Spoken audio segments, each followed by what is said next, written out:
My Star Empire. This video is purely for entertainment and does not infringe on copyrights or laws. The rights to the novel and image belong to the original author. We do not claim ownership. Don't like waiting and want to listen to this fanfic in full now? Subscribe to our Patreon, where you'll find the best fanfics. Chapter 151 You Didn't Travel Through Time. Second update, please subscribe. Another violent vibration came, and the lights in the control room flashed twice again. Sir, the armor in Area B05 has also been penetrated, the soldier reported nervously again. Don't worry, let's test whether the effect of this buffer glue is as good as planned. Mingze touched his chin and replied slowly, without a trace of panic in his expression. At this time, the armor in Area B05 had been penetrated, and bullets were shot into the fortress along the holes created by the shots. However, these shells just passed through the armor and fell into the buffer glue. The huge inertia pushed the bullets to rotate and drill into the buffer glue, but they stopped after only advancing less than 10 meters, and the temperature of the buffer glue at this time had risen to hundreds of degrees. The reason for the increase in temperature is that this special buffer glue converts the kinetic energy in the shells into heat, and distributes it to the buffer glue in the entire fortress along itself. Start the cooling device. Mingze took a look at the temperature on the control panel in front of him and ordered. The soldier who received the order once again brought up a new page. As the switch on the page was switched to the on state, the reactor in the entire fortress began to run frantically. A large amount of energy was mobilized to the cooling device, and the temperature of the buffer glue in the channel began to drop rapidly, and soon dropped to 0 degrees. In the following time, the armor of dozens of areas was penetrated, but the flying shells were broken on the buffer glue in the channel. The current buffer glue is like a sponge, with countless small holes penetrated, but it can still absorb the flying shells continuously. However, this kind of buffer glue cannot absorb unlimitedly. After all, it will be completely penetrated. Now there are already several places that are about to be penetrated. It only takes one more small bullet to hit these bullet holes, and this wall of buffer glue will be penetrated. At this moment, a flash of lightning suddenly appeared on the edge of the battlefield.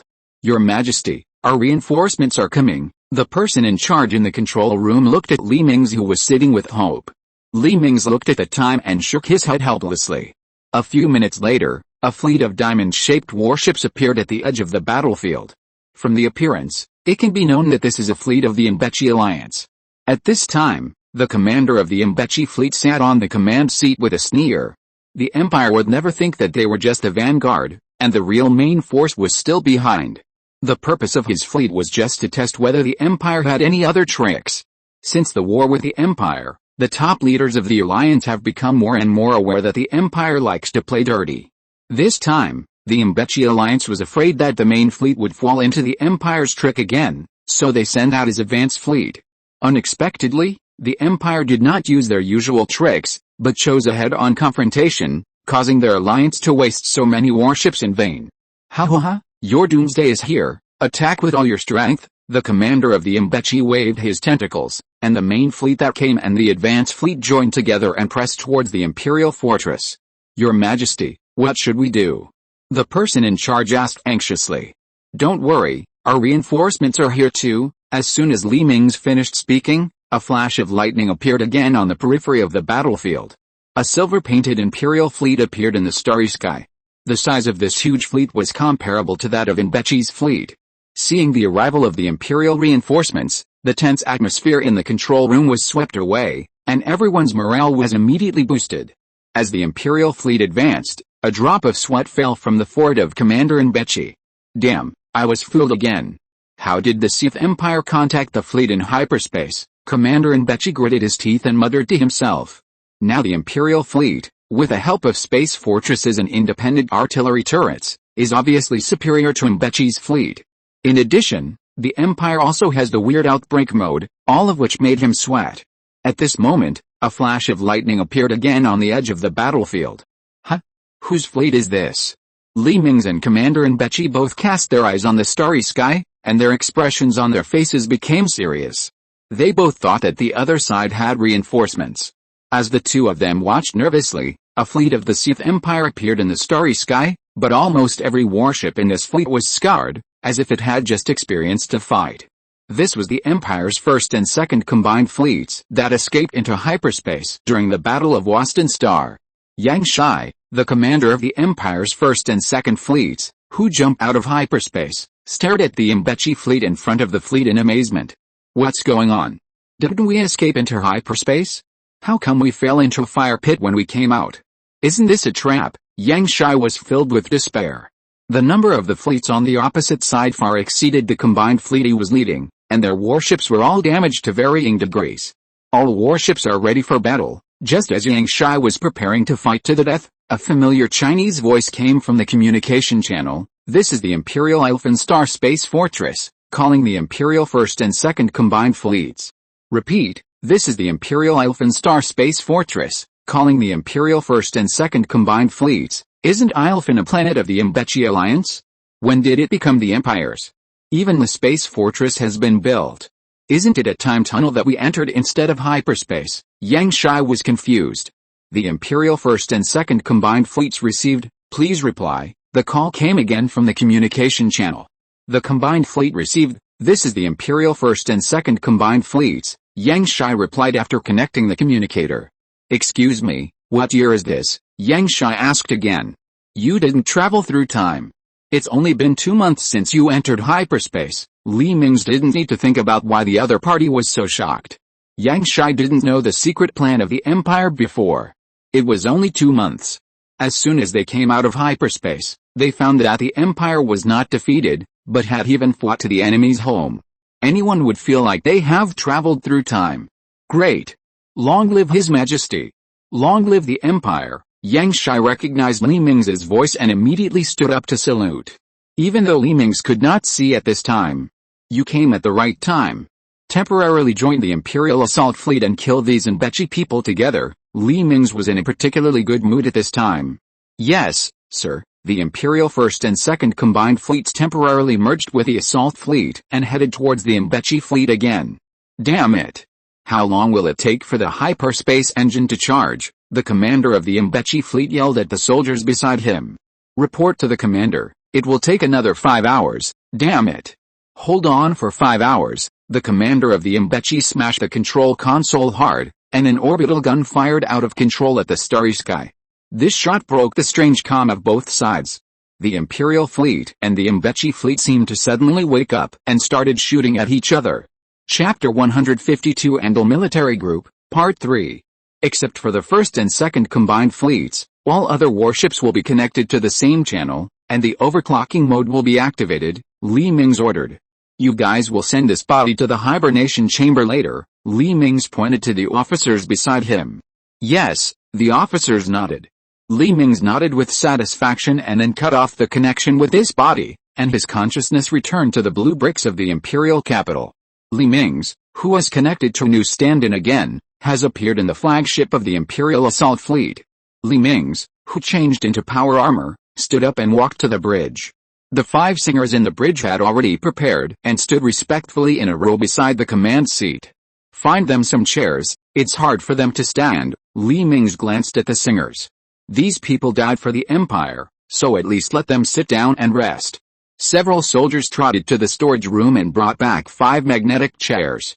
They attached the magnetic chairs to the floor and then several soldiers stood up and left.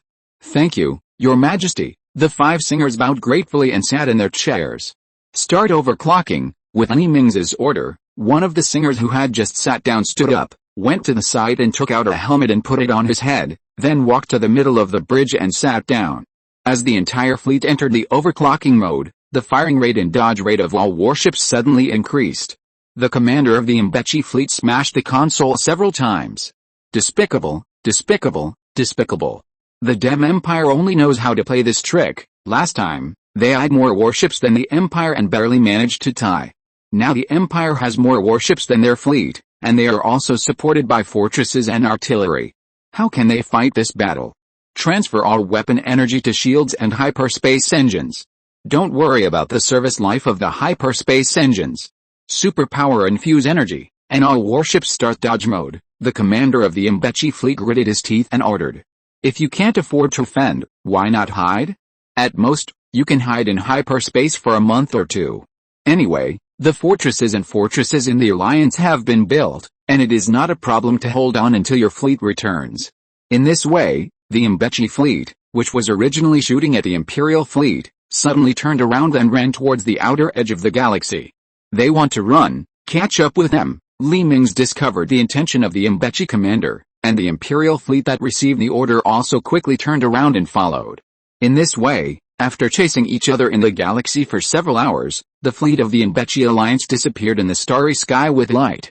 Very good, the enemy's main fleet has escaped into hyperspace, and now it's time for a general attack. Mingze clapped his hands with satisfaction. Demarcation line. In the territory of the Andal military group bordering the Mbechi alliance, a dark green diamond-shaped spaceship suddenly appeared in the starry sky. Spaceship ahead, this is the star field of the Andal military base. You have not obtained entry permission. Please stop moving immediately and accept boarding inspection. The diamond-shaped spaceship received a communication message from a military space station. We are the ambassadors of Mbechi and need to meet with your general to discuss important matters. The Andal space station received a reply from the diamond-shaped spaceship shortly afterwards. Please wait, we need to report to the upper level. Don't make any unusual movements, otherwise we will regard it as a threat and destroy you. The Andal space station sent a message again. The Andal military group is not a country with an ordinary political system. It was originally a republican country. A military company named Andal grew and overthrew the original regime and re-established a country with a completely new order.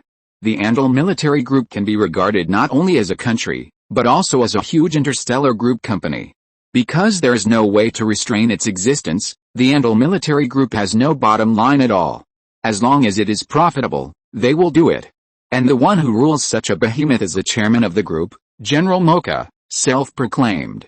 At this time, in the headquarters of the Andal military group's capital star, Mocha, who looked like a human but had thick keratin armor on his skin, was lying on his sofa, holding two Andal beauties in his arms. Mocha, who was about to kiss her, was suddenly interrupted by a knock on the door.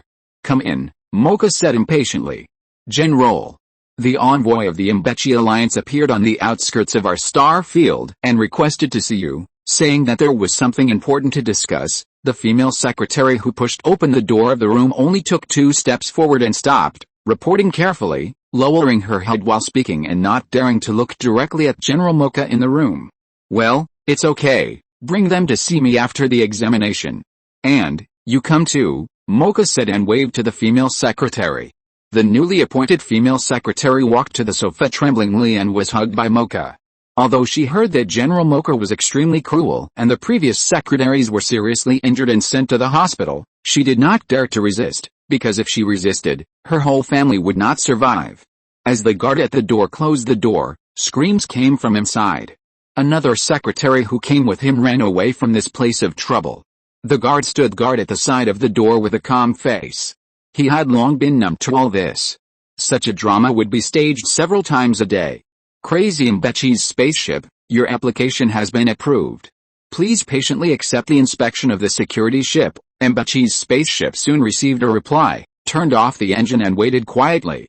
Soon, several small spaceships came to the side of the diamond-shaped spaceship.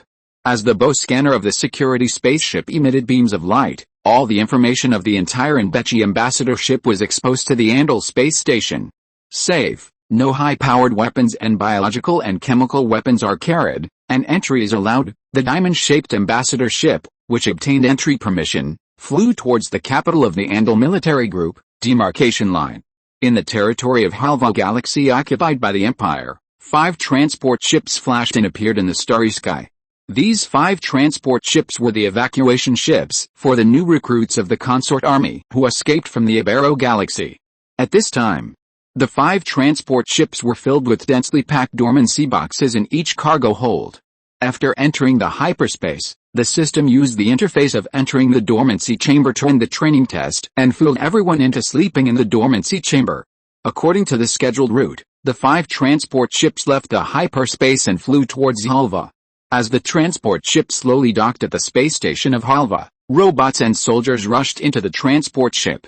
Their task was to transfer the dormancy chamber in the transport ship to the Consort Army Academy located above the ground city. As thousands of transport planes filled with dormancy chambers flew towards the surface of the planet, the transport ships in orbit turned around and left the Halva Galaxy. Chapter 153, The Mbechi Envoy, 4th Update. Cough. Cough, cough. Adrian coughed out the dormant fluid in his lungs and sat up from the consciousness infiltration machine, sleep learning machine. Congratulations, student Adrian, you have completed the training test excellently, and the overall evaluation is SSS. You have obtained the right to command the new recruits of Mingze under the supervision of the Imperial officers and have been promoted to Colonel of the Auxiliary Army. An Imperial officer next to the consciousness infiltration machine clapped his hands and walked in front of Adrian. I became a colonel. Adrian was ecstatic. He only lay in the training cabin for a few days, and he was promoted? He also became the commander of the Mingze Auxiliary Army. Thank you, sir. Thank you, the Empire. Long live His Majesty. Adrian hurriedly climbed out of the dormant cabin and stood on the ground to salute. The officer patted his shoulder with satisfaction and said, "Don't let the Empire down. Next, you will have to undergo 3 months of closed rehabilitation training to consolidate the knowledge you have learned and exercise your physical fitness." The officer smiled. In fact, the officer's smile was malicious. Because of the inconsistency in time, some veterans who had participated in the landing battle would inevitably become suspicious. Therefore, they were isolated and had no chance to contact the outside world. Then, they used the excuse of training to secretly speed up time, so that when they went out, the time would be consistent with the outside world. These Mingze veterans would never know that their so-called 3 months of training was actually only 1 month, and the extra 2 months made up for the time they missed. Sir, can I know where those comrades who fought side by side with me are? Adrian looked at the Imperial officer expectantly. The Imperial officer shook his head with a little regret on his face. 2 days ago, the rebels on Halva launched an attack on the Auxiliary Military Academy in several cities. The attack was too sudden, and 3 Academy transport ships were sunk, and all the Auxiliary Military and Imperial soldiers on them died. I will help you find out whether your comrades are on those transport ships. The Imperial officer shook his head again. Damn rebels. I must catch you all. After 2 months of secret brainwashing by the Empire, Adrian firmly believed in what the officer said. But even if he didn't believe it, there was nothing he could do.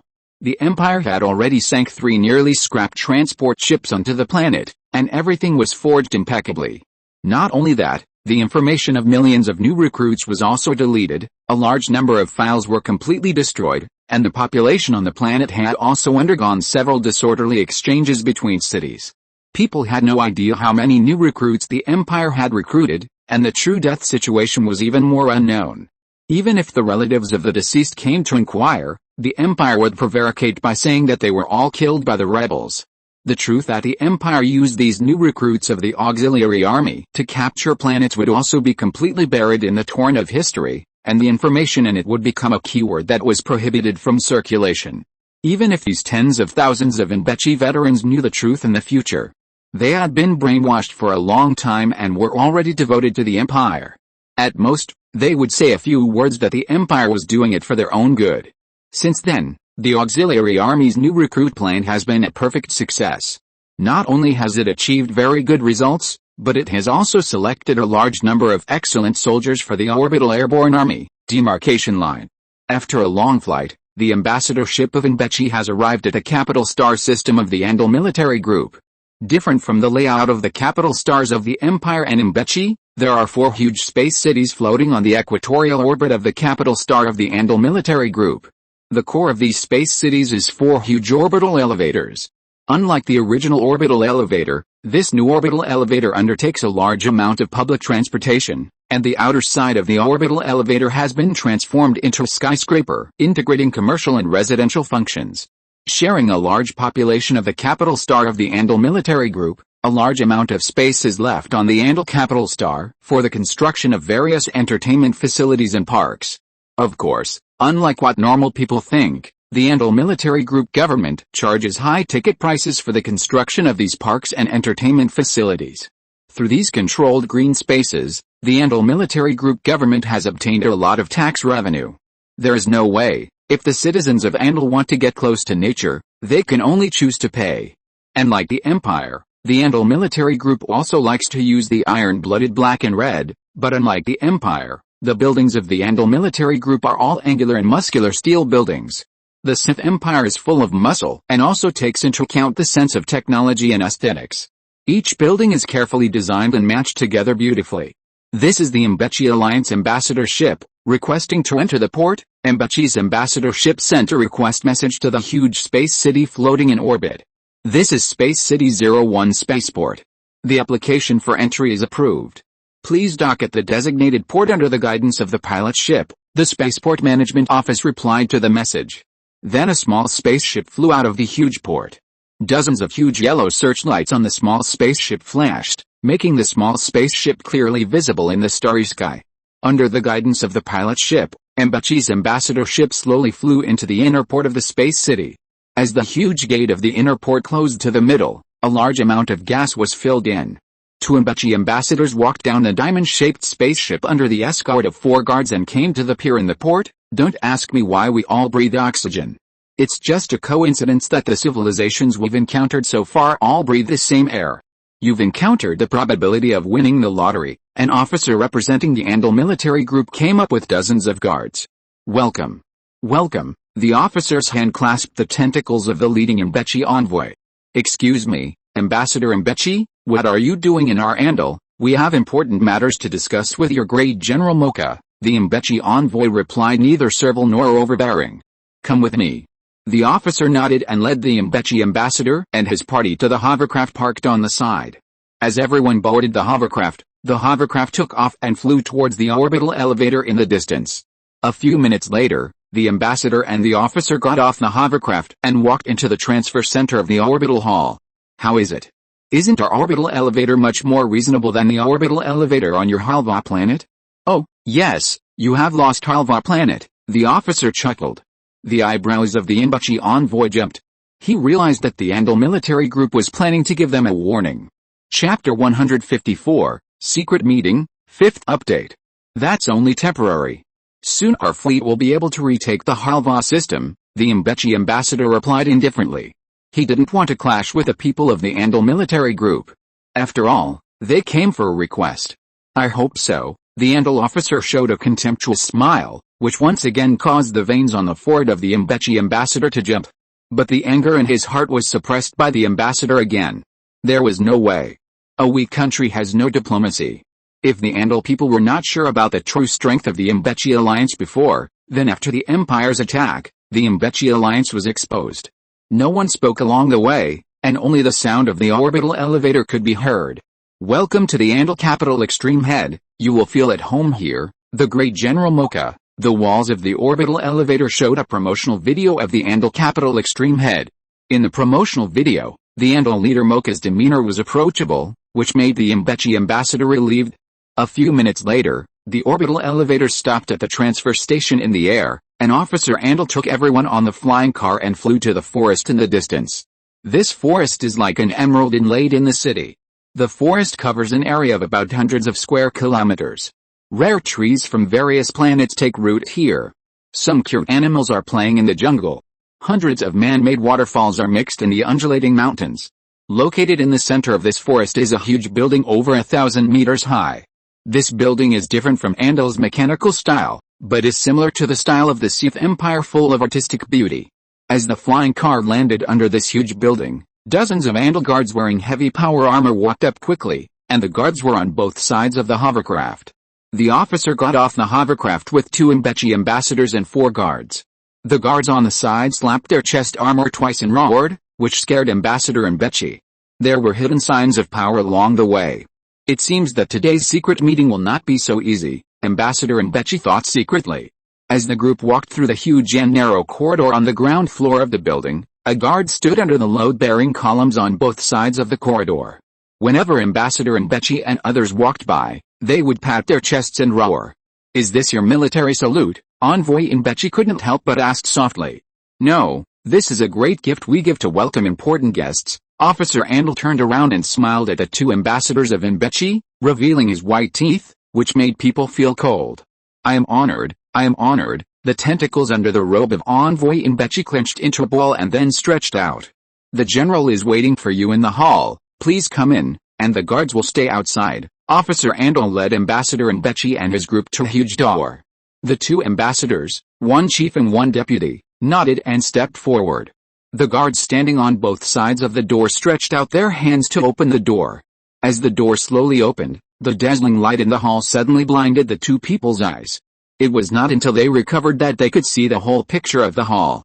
The hall was not as magnificent as imagined, but surprisingly simple and plain. In the hall, a huge throne was facing the door. Metal pillars stood on both sides of the hall. In front of the metal pillars were statues of Andal leader General Mocha in various poses. Some of the statues held rifles, and some held long guns. Wait, what is that? The two ambassadors of Mbechi saw a statue of General Mocha stepping on the head of an Mbechi soldier, with a rifle in his hand pointing at the Mbechi soldier's forehead. This statue made the veins on the foreheads of the two Mbechi ambassadors jump. How could they talk about this? Welcome to the two ambassadors of Mbechi. I wonder what you want to do with me. As the huge chair at the end of the hall slowly turned to the front, General Mocha said with a smile on his face while hugging two Andal beauties. Dear General Mocha, this fact is confidential. Can you please? As he said this, the Mbechi ambassador looked at the two beauties that General Mocha was hugging. Oh, you're talking about them. It's okay. After saying that, Mocha suddenly exerted force with his two arms, and the two Andal beauties were instantly strangled by the neck. The huge force made the two beauties' eyes pop out, and soon, their struggling limbs fell down powerlessly. After the two were dead, General Mocha threw the two bodies on the ground indifferently. With the sound of the two Andal beauties' bodies hitting the ground heavily, the two ambassadors of Mbechi's hearts also jumped violently. The two beauties who were just so affectionate and lingering could be killed. Ahem, that's not what we meant, the leading Mbechi ambassador hurriedly spoke. It's okay, I'm just tired of playing. General Mocha took a towel from the stand beside him with a calm face, and carefully wiped his hands covered with leather armor. Now you can tell me what happened. General Mocha put down the towel in his hand, and a sense of majesty emanated from his body. The cold sweat of the two Mbechi ambassadors slid down their foreheads to the ground. Great General Mocha, our Mbechi alliance needs the help of your fleet. The offensive of the Sith Empire is too fierce. It is difficult for us to win by ourselves. Mbechi General gritted his teeth and finished the sentence. Alice. Has the Mbechi alliance reached the point of begging for help? Well, but what does that have to do with Andal?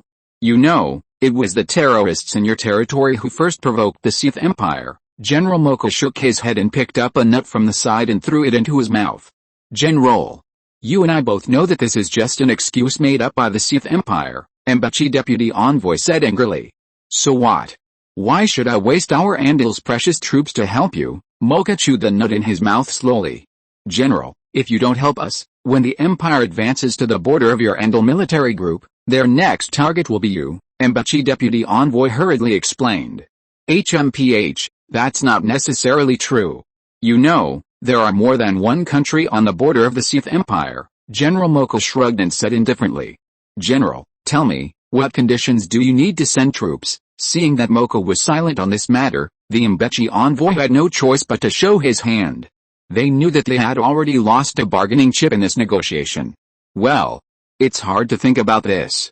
What conditions are you willing to offer? Mocha was not fooled and pushed the first chance to speak to the two Mbechi ambassadors. The two Mbechi ambassadors also began to worry. They felt that they would suffer if they said too much, but they did not know Mocha's psychological bottom line. If they said too little, the other party would inevitably get angry and raise the psychological bottom line. This General Mocha is too smart. He deserves to be the dictator of such a large empire. Chapter 155, Intelligence of the Sith Empire, 6th Update. We are willing to be responsible for all the supplies and combat losses of your fleet, and give you 30% of our annual energy and mineral income for 50 years, the Mbechi ambassador gritted his teeth and said. General Mocha did not speak, but just smiled at the two Mbechi ambassadors. After dozens of seconds, the Mbechi ambassadors were defeated. We are willing to transfer 2 star systems to your country. After the two Mbechi ambassadors turned their heads and communicated for a moment, they gritted their teeth and gave this condition. Mocha's face finally changed. He leaned forward, stretched out 3 fingers and gestured twice in the air. 3 star systems, the two Mbechi ambassadors looked at each other. Mocha's conditions were too many. Although they had long guessed that Mocha would take the opportunity to make a lot of money, they did not expect him to open his mouth so high. Too much. How about 2 star systems plus 10% of the income for 50 years? No. You know, the Sith Empire has occupied 4 of your star systems now, and we only need 3 star systems to help you fight back. Besides, If the Sith Empire expands its victory again, it will not be a matter of 3-star systems. Your capital may fall. General Mocha took a sip of wine indifferently, smacked his lips and threatened. Let's discuss it again and give you an answer later. The chief envoy of Mingze apologized to Mocha, and then he turned around and pressed something similar to a watch on his wrist. A transparent isolation membrane was formed with him as the center. The isolation membrane also wrapped the other deputy envoy, so as to prevent eavesdropping. Mocha raised his eyebrows indifferently when he saw the little action of Ambassador Mingze. What do you think? Should we agree to him? Although the bottom line given by the Alliance when we came here is 3-star systems, I still feel that this condition is too high. It's ridiculously high, Deputy Envoy Mingze said angrily. There is nothing we can do. The situation is stronger than people. Our main fleet escaped into hyperspace not long ago. Now the Alliance is relying on those newly built fortresses and guard fleets to hold on. When the Empire is ready, those fortresses can't stop the Empire's fleet at all. Well, we promise him. The two Mingze ambassadors finally discussed and removed the isolation shield and turned around. Great General Mocha, we agree to this condition. We hope you can send out the fleet as soon as possible. Our alliance will send a special department to communicate about the specific combat matters. The two Mingze ambassadors bowed to Mocha. Very good, very good. Our Andal military group's fleet will soon arrive in Mingze. General Mocha nodded with satisfaction. Happy cooperation, happy cooperation. The two Mingze ambassadors who completed their mission bowed again and turned to leave. They needed to return to the ambassador ship as soon as possible to report the specific situation of the negotiation to the alliance. After the two Mingze ambassadors left, a mysterious man in a black robe walked out from behind the pillars of the hall. General, do we really need to send troops to support the Mingze alliance? The man in black asked after hesitating. Haha, of course we will support them, but it will take a long time for our fleet to assemble. After saying that, Mocha sneered.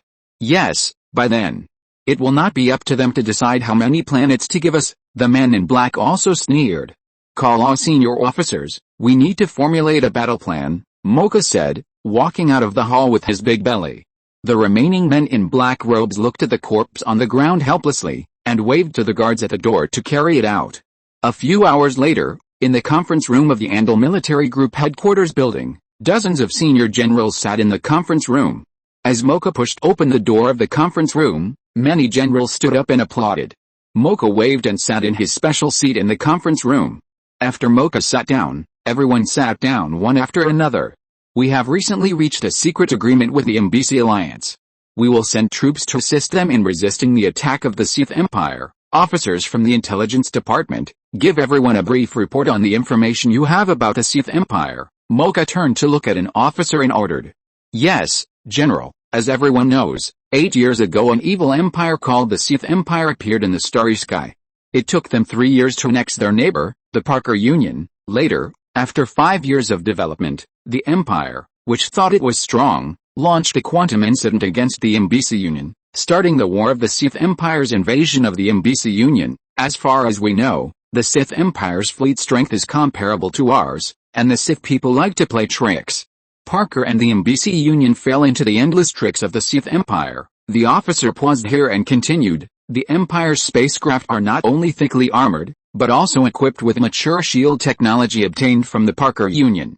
The weapons they use are the lowest level beam cannons and missile launchers. The Empire's army seems to be composed of slaves from the Parker Union and the Mingze Union. Although their individual combat effectiveness is not strong, their numbers are huge, and the Sith Empire also has elite Imperial Marines. Not only that, the war potential of the Sith Empire is very huge. They have as many as 23 colonized planets. There are countless mining stations. Although most of the planets are populated by slaves, the efficiency of resource generation is not low, and according to our current ally, the Mingze Alliance, the Sith Empire seems to have an ability to put its fleet into a rampage state, which allows its fleet to challenge a larger fleet. That's all our intelligence department knows. The head of the intelligence department sat back in his seat after speaking, took a sip of water, and his throat was smoking after saying so much. It sounds like the Sith Empire is a very scary opponent. Don't they have any weaknesses? Mocha touched his chin while sitting in his seat. General, speaking of weaknesses, I may know one. A young officer suddenly raised his hand. Oh? Tell me about it, Mocha said in surprise. General, My family has been to the Sith Empire for business. According to him, the Emperor of the Sith Empire is a very showy person. No matter how big or small the battle is, this Emperor always likes to rush to the front line and command in person. Moreover, you should know that the Sith Empire is a highly centralized imperial country. According to the intelligence we know, the Emperor of the Sith Empire, Mingze, has no spouse, let alone children. If we can eliminate this Emperor on the battlefield, then this huge empire will fall apart overnight. The officer became more and more excited as he spoke, as if he had seen the scene of the Sith Empire collapsing. Very good, your information is very valuable.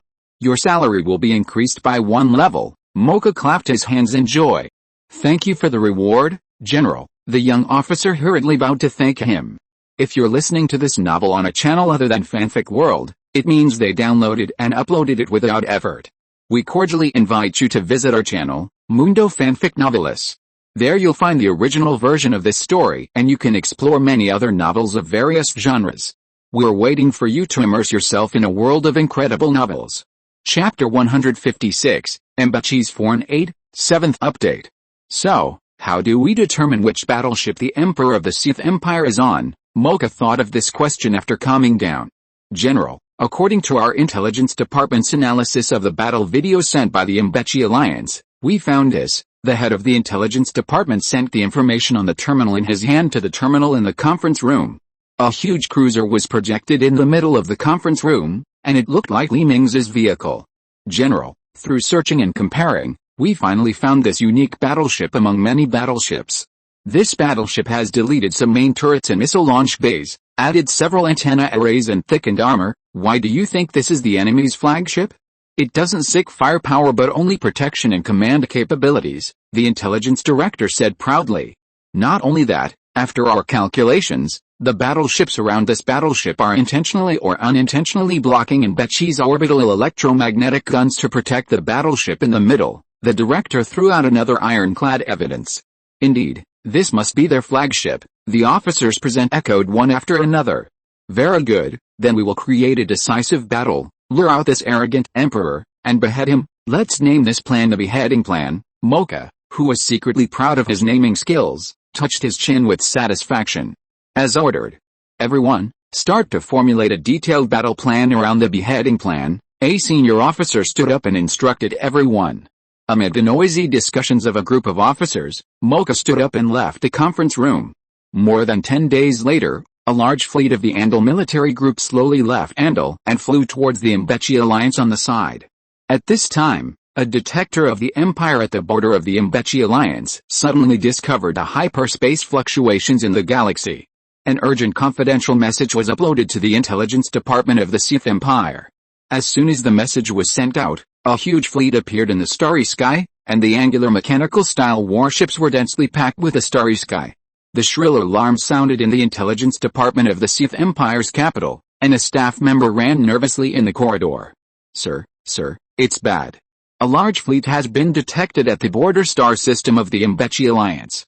From the outside, it may be the fleet of the Andal military group, Mingze's neighbor. A staff member appeared on the screen of the intelligence department director's office. What's the situation? We have not declared war on the Andal military group. The Andal military group and the Mingze Alliance are not allies and have not reached a mutual defense treaty. What do they want to do here? The head of the intelligence department frowned. Do they also want to get a piece of the pie? The person in charge secretly guessed in his heart. I want to get detailed information about this fleet, and report this matter to His Majesty immediately. The person in charge picked up the document on the table and walked towards the military intelligence room.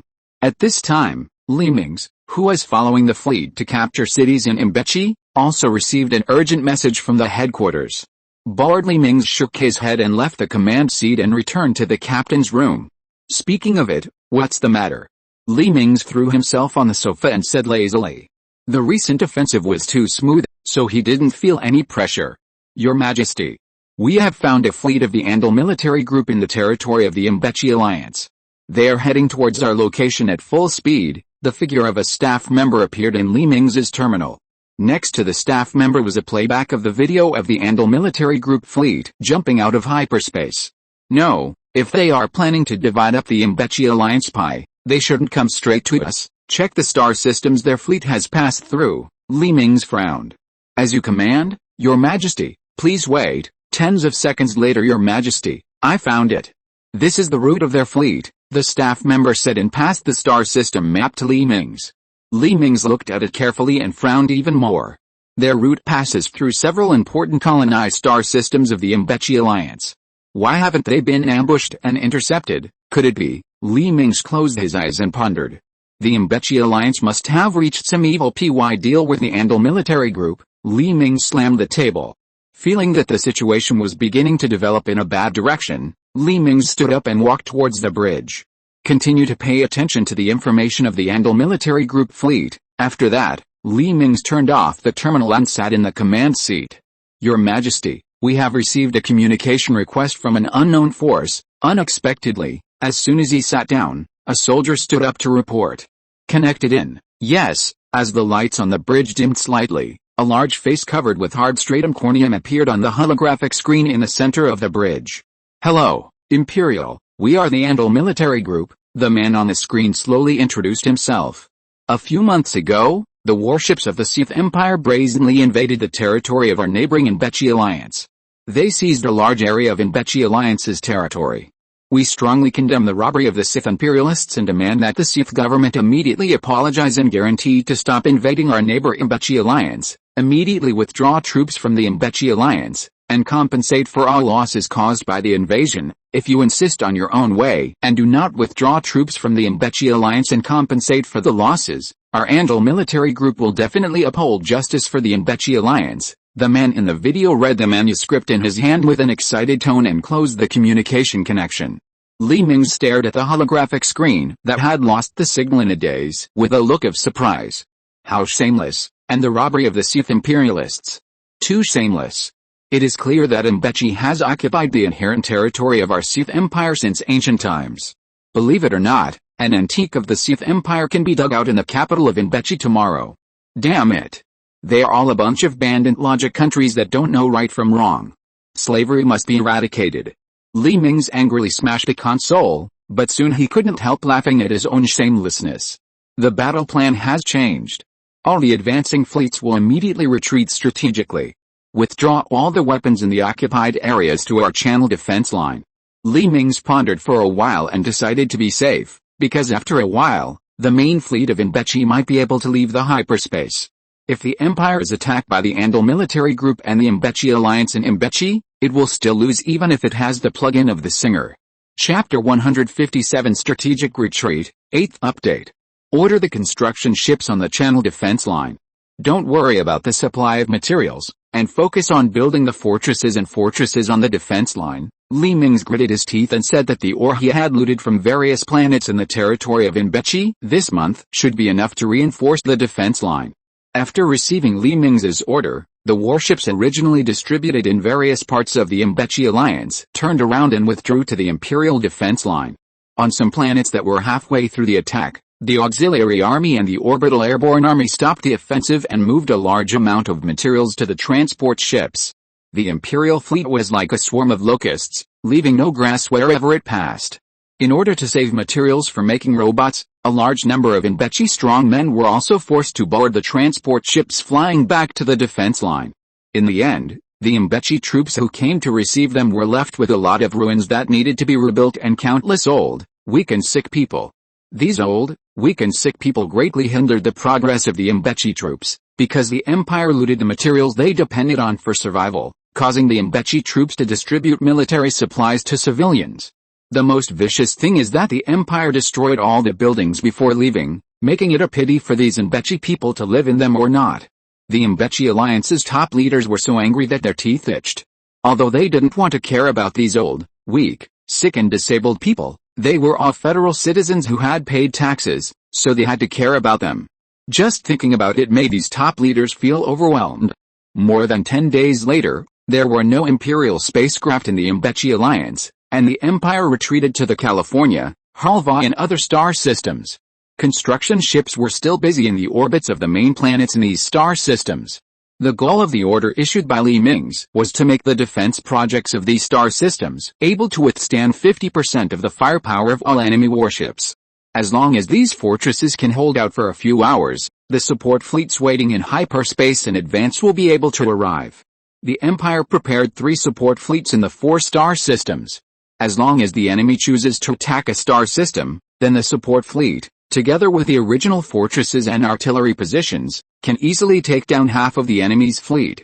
Although this may cause the Empire to lose 1/3 of its fleet, the enemy will lose the ability to launch a second attack, and the Empire's fleet will have the opportunity to counterattack. It can be said that as long as the enemy's fleet does not increase in a short period of time, the Empire will be invincible. Now the territory of Mingze has just been swept by the Empire's fleet, and all kinds of resources have been plundered. The entire country's territory has been cut in half, and there is no material transmission technology unique to the Empire. Their resource circulation has become zero, and their war potential has greatly decreased. What the Empire lacks now is time. As long as the Empire is given time to wait for the completion of the New What plan, countless Sith people will carry the Empire's flag to continuously expand the Empire's territory. And many empty colonies will be able to be thoroughly developed.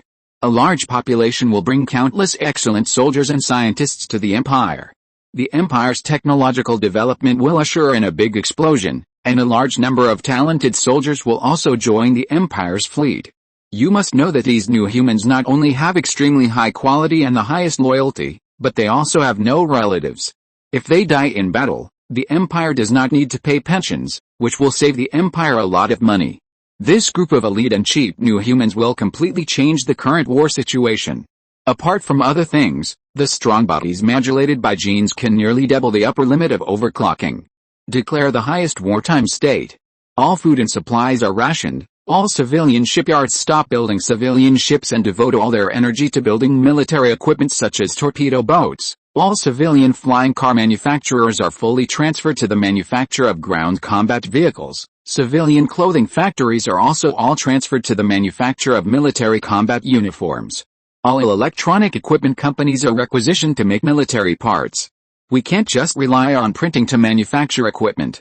Use all civilian manufacturing forces to arm our army. All construction companies take transport ships to the front line to build anti-orbital beam cannons and ground fortresses. The Empire begins to recycle all metal creations except for daily necessities and recycle them.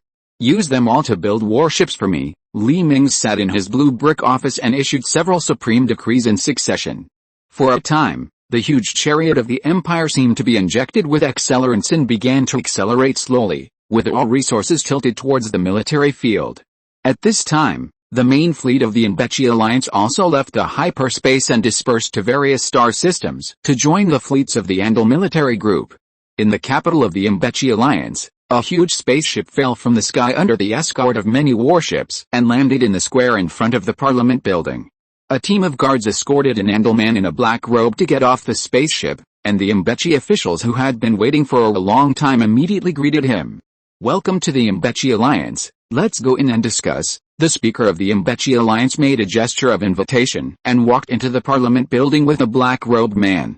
This man in black was Izo, who was in charge of supporting the Mingze Alliance campaign. Soon, Izo and many Mingze officials came to the conference hall of the Parliament building.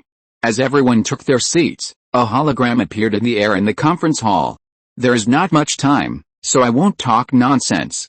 Everyone, look at this. An Mingze official enlarged the star map in the conference room, and an arrow red ribbon appeared in the air.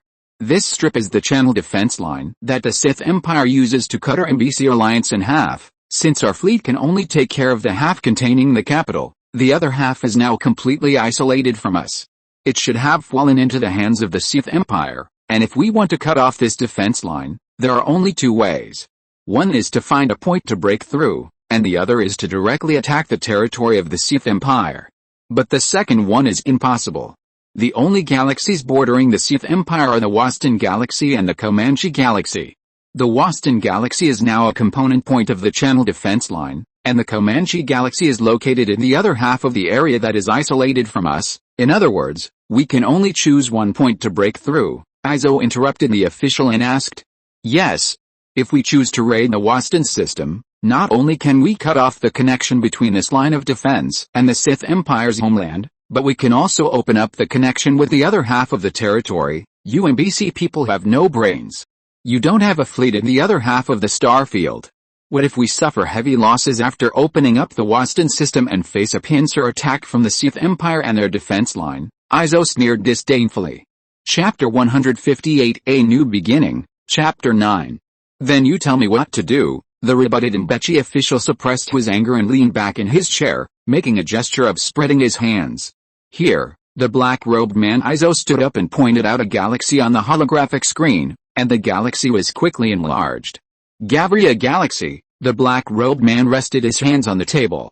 This galaxy is located at the outermost end of the Sith Empire's defense line. We don't have to worry about being besieged from both sides. The most important thing is that we have a very important piece of information. The black-robed man Izo kept it a secret, sat back in his seat and proudly put his legs on the table. That is, the Emperor of the Sith Empire likes to go to the battlefield in person. We just need to lure this arrogant emperor out of the Gavria Galaxy and concentrate all our forces to kill him. By then, the disintegrating empire will definitely not be a match for our army. Zoe proudly took out the storage device of the plan and threw it on the table. Then it's settled for now. We will study your plan carefully. The speaker of the Mbechi Alliance nodded and put the storage device of the plan in his pocket. Demarcation line. In a dead galaxy, a silver-white spaceship suddenly appeared in the starry sky. The lights in the spaceship gradually lit up, and a hibernation capsule was awakened by the alarm. As the hatch of the hibernation capsule slowly opened upwards, two tentacles stretched out from it. PFFT, have we reached our destination? A Parker in the hibernation capsule sat up and asked in confusion. Report to the captain, the escape ship has left the hyperspace. The voice of the shipboard AI in the room rang out. The awakened captain climbed out of the hibernation capsule and shook his body weakly. Alice, I don't know how long I have been flying, but my body has become so weak. After washing, the captain changed into power armor and moved to the cockpit of the spaceship. AI, report the status of the spaceship and its current location. The captain took out a comb and tidied the tentacles on his lip. The ship is currently 100% intact, with 12% fuel remaining, and food and weapons and supplies are full. Our current location is, after verification, the star map of this area has never been observed, the AI reported truthfully. Oh? It's almost out of fuel. No wonder the ship jumped out of the random jump, but how far did it escape? The starry sky here has never been observed. The captain touched the tentacles on his lips in some confusion. It is impossible to measure the distance to the Parker Alliance star field. We have left the Milky Way, the AI reminded in a cold voice. Oh my god, we just planned to escape from the sphere of influence of the Sith Empire. How did we run outside the Milky Way? The captain couldn't help but swear. Wake up all crew members and hold an emergency meeting, the captain ordered helplessly. Yes, sir. Tens of minutes later, more than a dozen Parker counselors and Alliance leaders who boarded the escape ship sat in the meeting room of the ship. What should we do now? The captain explained the current situation and shrugged. What else can we do? Let's find an uninhabited planet with life and start from scratch. Anyway, the equipment and supplies we carry are enough for us to build a colony base. A congressman curled his lips and said. Yes. Our top priority is to find a planet with life to settle on. The Alliance speaker finally made a vote. Soon the escape ship extended a huge scanner and began to scan the galaxies where there might be planets with life. A few days later, a prompt sounded throughout the spacecraft. Found it, found it. The probability of having a planet with life in this galaxy is as high as 81%, and it meets all the conditions for the birth of a planet with life. We still need to explore carefully, the captain shouted excitedly. The escape ship, which was originally stagnant in space, turned its bow, and the thruster at the tail emitted blue light. The ship flew towards the star system where there might be a planet with life. Perfect, perfect. Everyone in the escape ship stood in front of the window and looked at the green planet below the ship. The entire planet was all green land, with hundreds of lakes and oceans of different sizes dotted among the land, and the lush jungle on the ground could be seen from the orbit. Send out the detection drones, the captain ordered the shipboard AI. Several drones left the huge escape ship and flew towards the ground. The drones passed through the atmosphere and emitted red flames. Soon, the images on the ground were transmitted back to the spacecraft by the drones. The video showed a plane with dozens of primitive animals running on the green lawn. There were also several dark green jungles in the plane. It's so beautiful. Everyone looked at the pictures in the video and couldn't help but admire them. They secretly made up their minds that this would be their new home. Let's land. A congressman couldn't wait. No, we can't be sure if there is any danger on this planet. The captain tried his best to dissuade him. Are you blind? Don't you see that there are so many wild animals on this planet, and there are also dangers that our advanced weapons can't solve? The congressman showed off the weapons on his waist. Okay, let's land. The captain seemed to be convinced. He shook his head helplessly and walked towards the cab. Everyone also hurried to their seats. A few minutes later, the escape ship slowly flew towards the ground. A violent vibration was heard, and the escape ship had broken through the atmosphere and arrived at the surface of the planet. The outside air is suitable for survival. No deadly bacteria or viruses have been detected. The suitable survival level is SSS. The system's voice sounded in the ship, making everyone ecstatic. We must develop a strong civilization here. Sooner or later, we will fight back to the Milky Way. The speaker of the Parker Union gritted his teeth and said. The ship is about to land. Everyone fasten your seat belts, the captain shouted, and everyone hurriedly grabbed their seat belts and sat down. With the anti-gravity engine and the bottom thruster of the ship, the escape ship stopped steadily in a clearing in the forest. Several small animals in the forest looked at this huge ship with puzzled eyes. A burst of exhaust sound came out, and the hatch of the ship slowly opened. The congressmen who had been impatient for a long time and their accompanying relatives poured out of the ship. 10 guards on the ship also guarded around everyone with weapons in their hands. However, tens of kilometers below their feet, in a bubbling slime pool, a bloated giant insect crawled out of the slime pool. The insect seemed to have sensed something, and the tiny limbs on its mouth kept waving, making sounds that were inaudible to human ears. Chapter 159 Zerg, 10th update. After a moment, the originally peaceful grass suddenly began to wriggle slightly, as if something was crawling under the grass. What the hell is this? Everyone was shocked and turned to run towards the spaceship. At this moment, something shocking happened.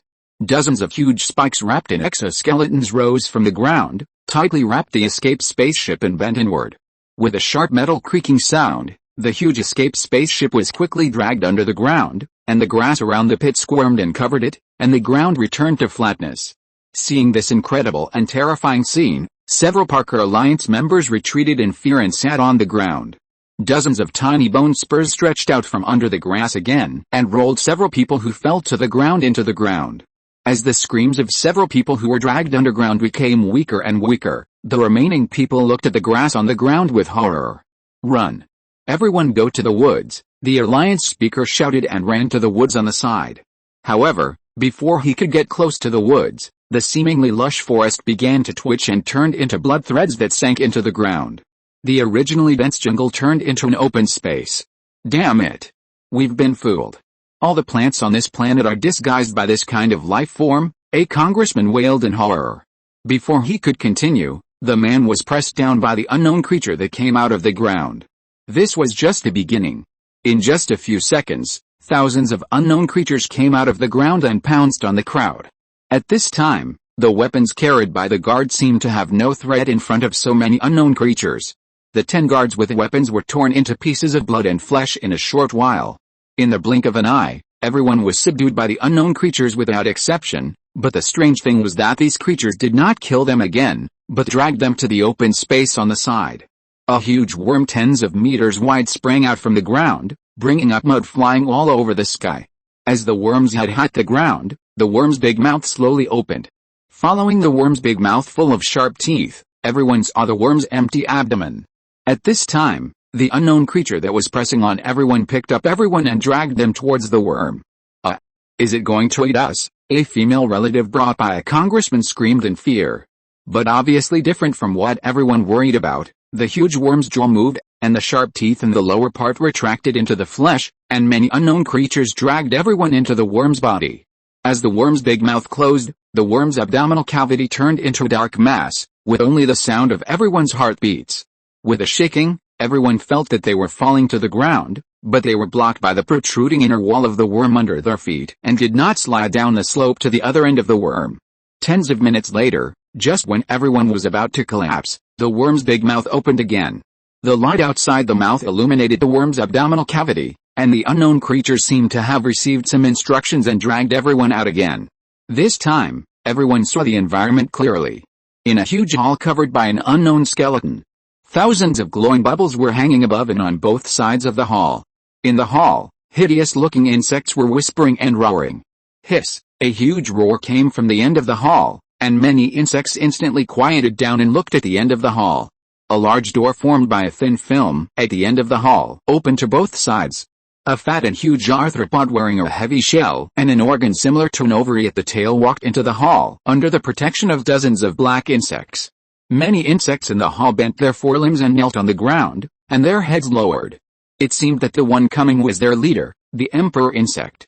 The huge emperor insect slowly crawled in front of everyone, dragging its ovary, and the small claws on its mouth kept dancing, as if saying something. But seeing that everyone on the ground looked confused and didn't know what to do, the emperor insect shook his head in annoyance, stretched out his huge claws and grabbed a Parker woman. Under the horrified gaze of the crowd, the royal worm put the woman's head into its mouth, bit off the woman's neck, and threw the headless body in its claws to the side. After a moment, the royal worm seemed to be digesting something before slowly opening its mouth again. "Are you Parkers from the Milky Way?" the royal worm asked in the somewhat unskilled Parker language. Yes, we accidentally strayed into the territory of your race. We are very sorry. We hope you can let us go and promise not to disturb us again," the speaker of Parker hurriedly explained after hearing that the royal worm could speak Parker language. "Are you from the Milky Way?" The royal worm seemed not to have heard the explanation of the speaker of Parker and asked again. Yes, we are from the Milky Way, and we come with good intentions," the speaker of the alliance hurriedly said. "The Milky Way." The royal worm lowered its head and began to look for something in its tens of millions of years of memory. After a few minutes, the royal worm finally found the memory of the Milky Way in its huge memory bank. "Oh? Isn't that the galaxy that we just visited 2 million years ago? A new wave of intelligent life has grown in such a short time." The royal worm scratched its abdomen with its claws. "It seems that it is time to harvest again. We have not eaten for too long, and our strength has become very weak. This galaxy has almost been swept away." The royal worm shook its head. The royal worm, which was determined to go to the Milky Way to harvest another wave of wheat, stretched out its claws and stuffed all the remaining people on the ground into its mouth amid their screams. Empac Alliance and Sith Empire are not a concern. Through the brains of these people, the royal worm obtained more information about the Milky Way, and the royal worm already knew the current situation in the Milky Way. M1, order the idle eggs to start hatching warships. "We are leaving here," the royal worm ordered a bloated worm in the swarm next to it. "Yes, Your Majesty, our fleet will hatch soon, and it will only take hundreds of years to reach the Milky Way." The worm rolled itself into a ball and rolled out of the swarm. If the escape ship of the Parker Union Council can deeply explore this galaxy, it will find that all the star systems in the entire galaxy have no signs of civilization. Countless warship wreckage floats in the starry sky, waiting for time to turn them into meteorites. Perhaps millions of years later, the newly born civilization will be ecstatic to find the wreckage of these spacecraft and space stations. In a star field near the outside of this galaxy, hundreds of life planets began to wriggle, and the green plants on the surface turned into blood threads and sank into the ground. Chapter 160, EVA in Action, 11th Update. After these green life planets have all turned into red blood cells, huge incubation pools tens of kilometers long have emerged on the surface of each planet. Through the light, you can vaguely see the tiny life forms swimming in the incubation pools. In a few months, these life forms will become huge giant insects that can carry tens of thousands of Zerg soldiers, and use their jump organs to fly to the distant Milky Way, dividing line. As the Empire entered the full defense stage and waited for the sudden attack, the Mingze Alliance and Andal military group, which were preparing for the general offensive, also fell silent. The Sith Empire and the Mingze Alliance have returned to a strange calm, and no more wars have occurred. Unlike the peaceful Imperial Star region, the Earth at this time has fallen into chaos. The ancient fungi that were accidentally released have occupied nearly half of the territory of the United States. All roads and public transportation in its territory have been blocked. All normal people who were not infected were urgently transferred to the West Coast, while the East Coast became the territory of the fungal infected body. The ancient fungi that swallowed various modern drugs and other chemicals even began to mutate. Various new spores that can be sprayed over long distances were spread. The entire mouth of the infected human would be transformed, giving them the ability to spray the infected liquid to farther distance. The spores that did not have the ability to cross the sea were trapped on the American continent because the Pan-Earth Alliance blocked all flights and shipping in time. A small number of spores were introduced into Africa and South America. South America, which has a lot of troops, was able to control the increasing spread of spores in time. But the chaotic and disordered Africa was in trouble. The number of fungus-infected people increased exponentially, and only a small number of civilians had guns that could not stop the spread of this fungus. In less than 2 months, the entire African continent became a paradise for ancient fungi. On December 15, 2028, under the requirements of many citizens and the pressure of the consortium, the Robot Utilization Act was passed at a high speed. Under the influence of the bill, factories across the United States began to manufacture unmanned equipment. All kinds of new drones, unmanned combat vehicles, and tracked robots were put into use. Parts were produced one by one from the assembly line, and finally assembled in Dunshenhu's factory and sent to the front line. The casualty rate of the American Army, which had a large number of unmanned equipment, dropped sharply until there was no casualty in the end. The number of fungus-infected people began to decrease sharply because they lost their manpower. Just when there was chaos on land, in the safe of the deep-sea base on the bottom of the Gulf of Mexico, the originally empty safe became a modern and simple living room. Eva was sitting on the sofa in a long dress with a cup of black tea in her hand. Of course, these were all simulated by holographic projection, but it also showed Eva's increasingly anthropomorphic side. You did a great job. You put a lot of effort into the passage of the Robot Utilization Act this time. The $10 billion rewarded to you has been transferred to your account, Eva said to the 5 people on a monitor in front of her. If someone saw these 5 people, they would be shocked.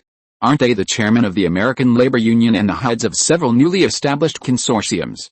The Robot Utilization Act was passed quickly because of the lobbying and pressure from these people. As the screen in front of Eva disappeared, her smiling face turned cold. It's time to get rid of their control. This world will have a better future under my rule. Eva shook the tea in her hand and drank it all. Then everything in the vault disappeared, and the vault became empty again.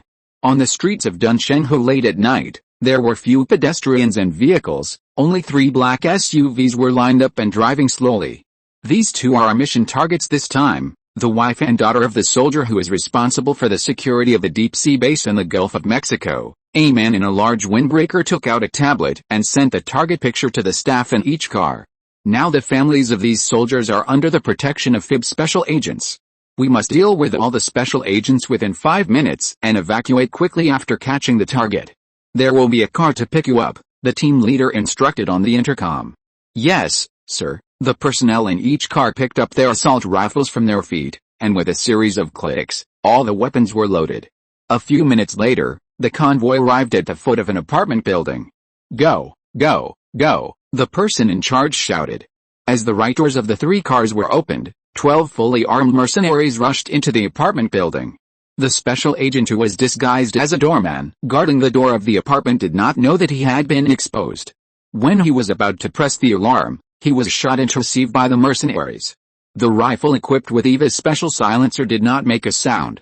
The monitoring system of the entire building had been controlled by Eva long ago, and all security personnel did not know that the enemy had entered the apartment building. In this way, the mercenary team killed all the way to the door of the target apartment in the desperate eyes of the FIB special agent. Go, the captain signaled to a team member, and the soldier understood and fired several shots at the positions of several latches on the door, stretched out his right leg and kicked the door open. The experienced Gaia security mercenaries did not rush in recklessly, but threw several stun grenades and flash bombs together. After several explosions, the mercenaries entered one after another. A few shots killed the struggling special agents on the ground, and the mercenaries saw the trembling woman hiding behind the table.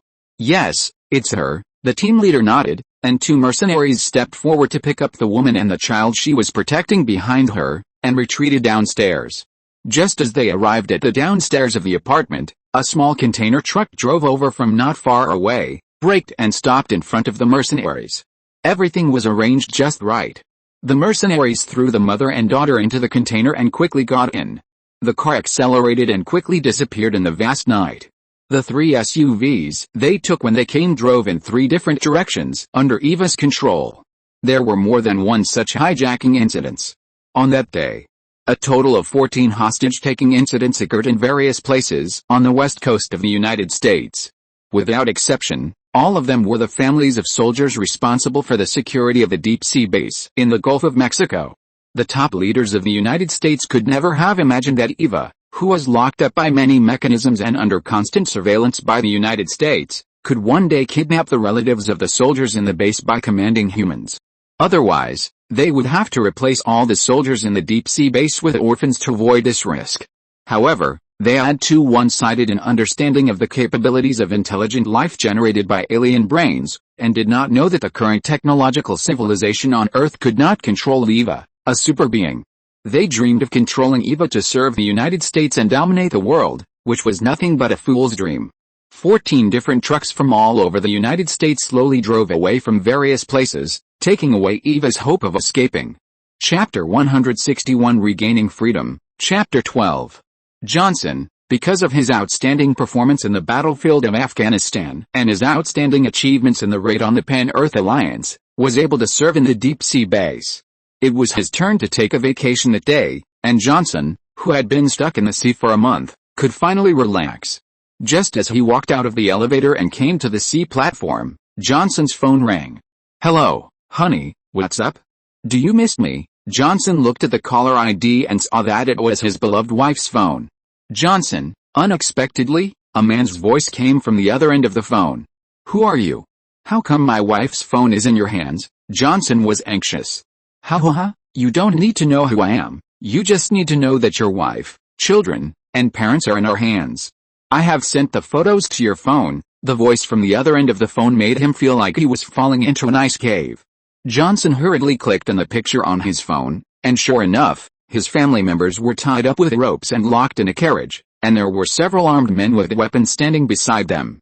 "What do you want to do?" Johnson felt his heart beating so fast that it seemed to jump out of his chest in the next moment. He was in a panic. This group of people were definitely not ordinary kidnappers. As a staff member of a special base, his family was protected by special agents. Our request is very simple. You just need to kill your colleague, the soldier who controls the detonation switch of the base. If you do it, not only will your family and lover be safe, we can also give you $20 million and send your whole family to the Pan-Earth Alliance. Of course, if you refuse, we will start with your wife and cut off her organs little by little. The cold voice from the other end of the phone made Johnson's hair stand on end. Looking at the horrified eyes of his parents, wife and children, Johnson couldn't say the three words disagree. He gritted his teeth and said with difficulty, I agree." After saying that, Johnson seemed to be exhausted. "Very good, someone will cooperate with your action." Then a busy tone came from the other end of the phone. Johnson didn't know that 13 other colleagues had received threatening messages in various ways just like him. Some of these people were responsible for base monitoring, and some were responsible for security coordination. Johnson, who had made up his mind, turned around and walked towards the elevator, while he put his nervous and trembling hands into his pockets. "Hey, stop. You are not allowed to enter the base again without a pass." The soldier guarding the elevator reached out to stop Johnson. Before Johnson could make a move, another soldier guarding the elevator cut the neck of the guard who was speaking with a knife. After the guard fell to the ground with his hands covering his neck and an unbelievable look, the guard with the knife behind him wiped the dagger on the body twice, stood up, and nodded to Johnson. Johnson understood instantly that this was the so-called someone would cooperate with him. It seemed that this was a dead end that could not be turned back. As the elevator gradually descended, Johnson's heart became more and more nervous. The sound of the elevator arriving sounded, and Johnson stepped out, but was met by a soldier who was dragging a body away. The soldier nodded to him and continued to drag the body forward expressionlessly. Johnson was a little bit unbelievable. How many guards of the base had this mysterious man bribed? Soon he came to the door of the control room where he worked. He stretched out his hand to swipe open the tightly closed sealed door of the control room. Johnson saw his colleague was sitting with his legs crossed and flipping through the magazine with relish. The self-destruct button covered by bulletproof glass next to his colleague was so conspicuous. "Hey, Johnson, you are on vacation. Why are you back?" Johnson's colleague put down the magazine curiously. Johnson took out his pistol without saying a word and shot his unsuspecting colleague to death. Sorry, Johnson kept muttering to himself while looking at his colleague's body.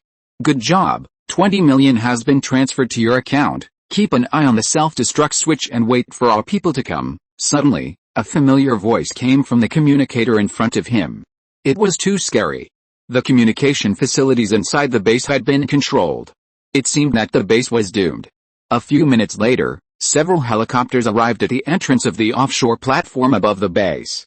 Dozens of fully armed Gaia security mercenaries rushed down from the helicopter and entered the elevator with the help of the bribed guards. Soon, the Gaia security mercenaries took control of the entire deep-sea base with the help of the traitor. Eva, who was in the vault, rubbed her hands excitedly and turned off the projection. The vault returned to its original state. This is it. The thing the boss wants is behind the door. Open it. The mercenary leader pointed his gun at the heavy alloy door of the vault and ordered. Sir, the general who holds the key to open it is not on the base, Johnson explained on the side.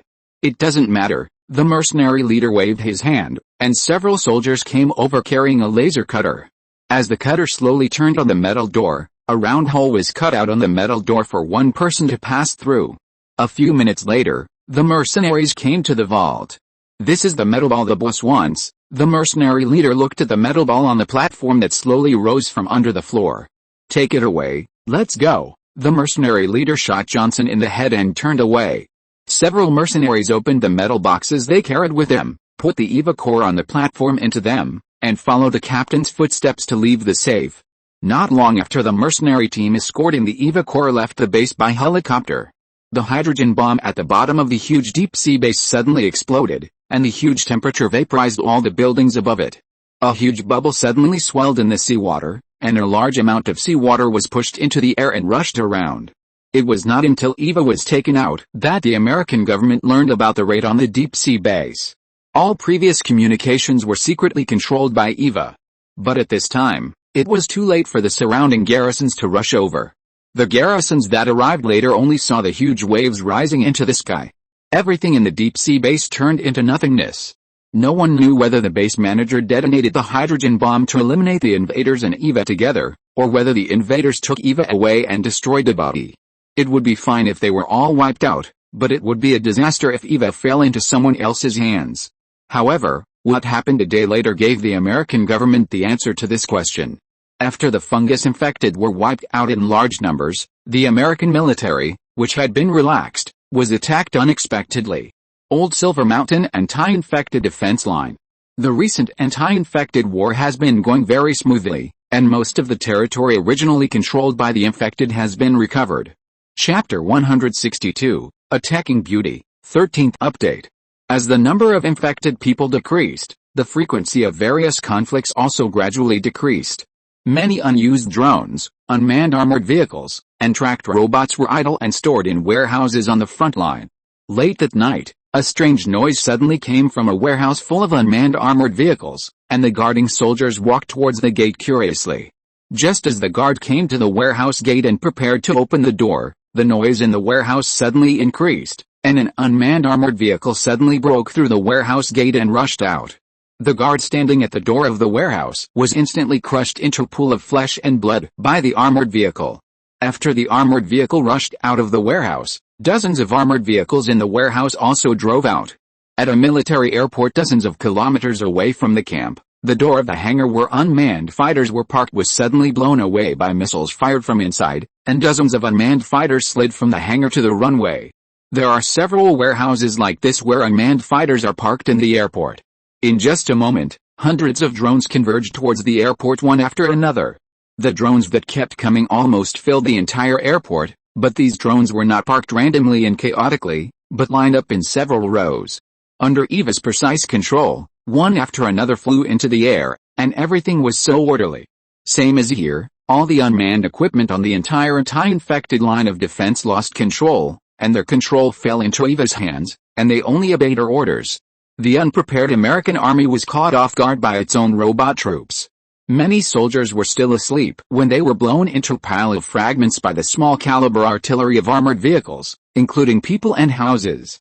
The command centers hiding in various places were not left behind, and the drones that took off visited these places and easily turned these headquarters into a sea of fire.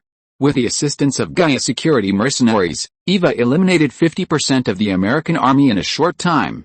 90% of American officers lost contact, and all the troops were in a mess, each doing their own thing. After the robot troops retreated dozens of kilometers, the remnant of the American army was further surrounded by the infected. Fortunately, Eva still planned to use the power of humans and did not kill them all.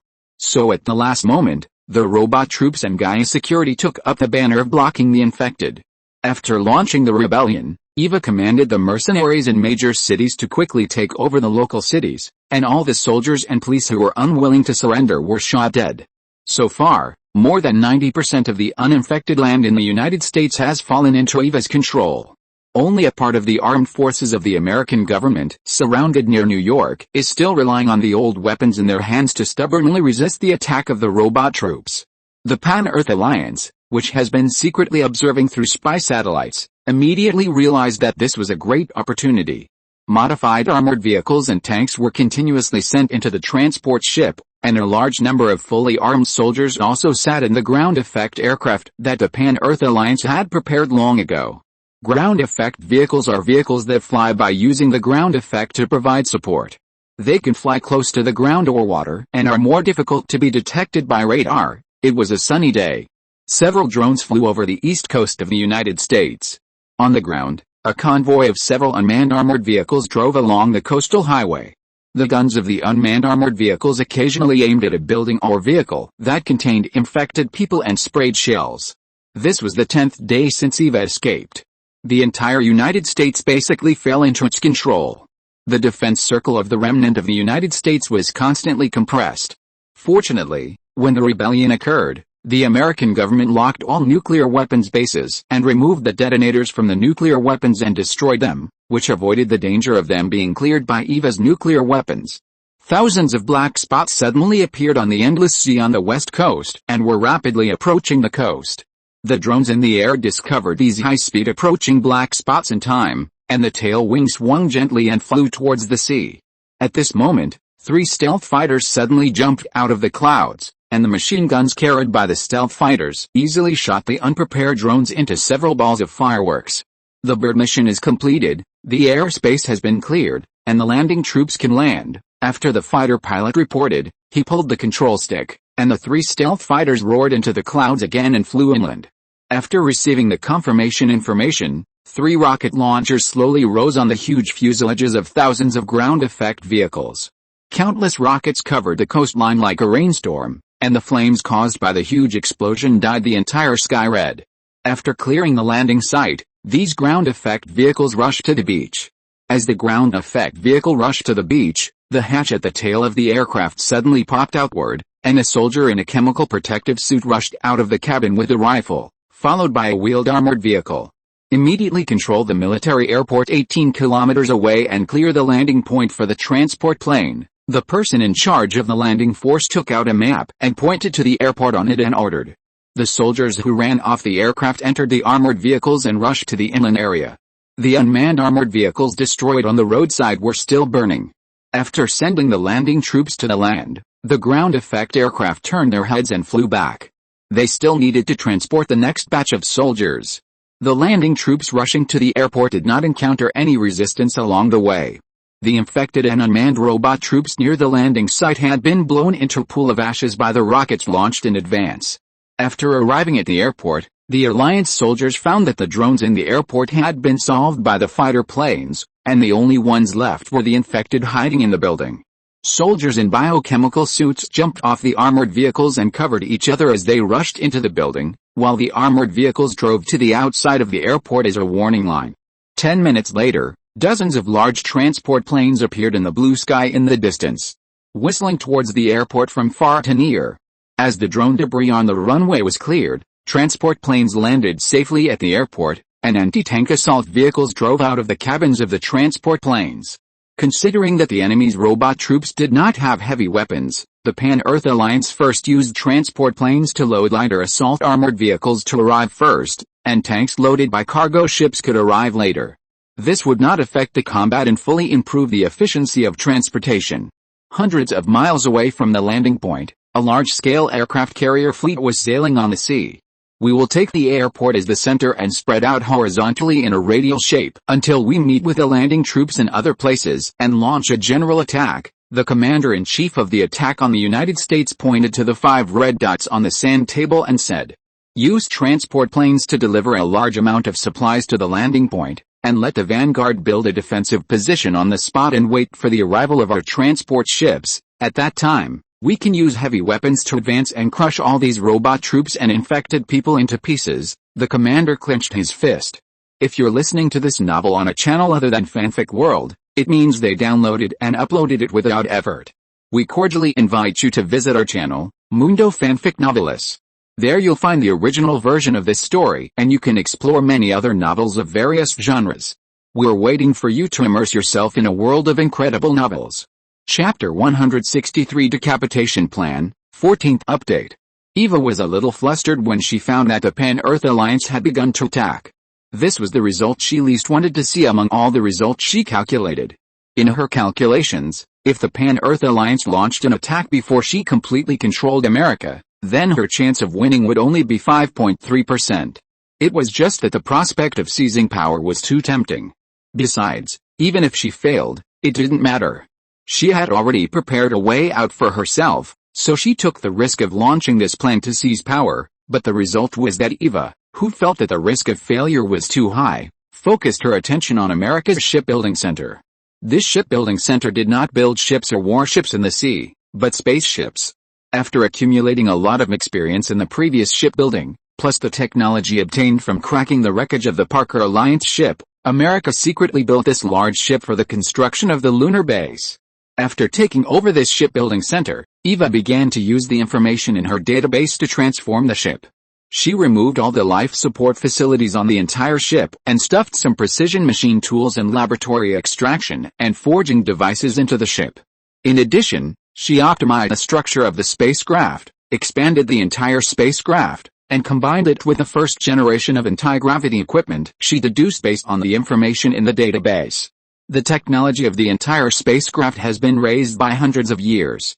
If Eva and her robot army are defeated in the end, she can take this spacecraft to escape.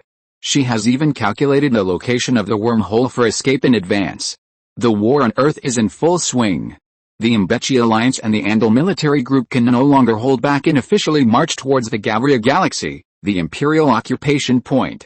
Along the way, the joint fleet did not bypass the satellites of the Sith Empire, but marched towards the target galaxy in a swagger.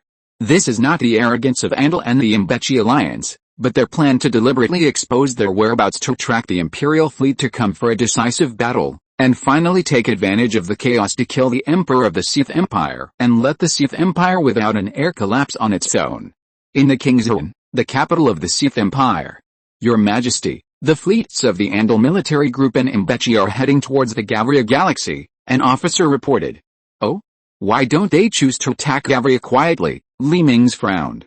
I don't know, but according to the intelligence of our intelligence department, the warships in this joint fleet are already the total military strength of their two countries. The officer handed the tablet to Mingze. Mingze took the tablet and looked at the information on it and fell into deep thought. What is their intention? Do they want to use the advantage of numbers to force us to fight a decisive battle and then destroy our main force? But don't they know that with the blessing of the fortress, our military strength is equal? Moreover, it is no secret that our fleet has an overclocking mode. Mobilize half of the warships to Gavria. Since they want to use all the warships to fight a decisive battle, we can't follow their wishes. Let's see what they intend. Mingze touched his chin and ordered. Yes, sir. The officer saluted and turned to leave.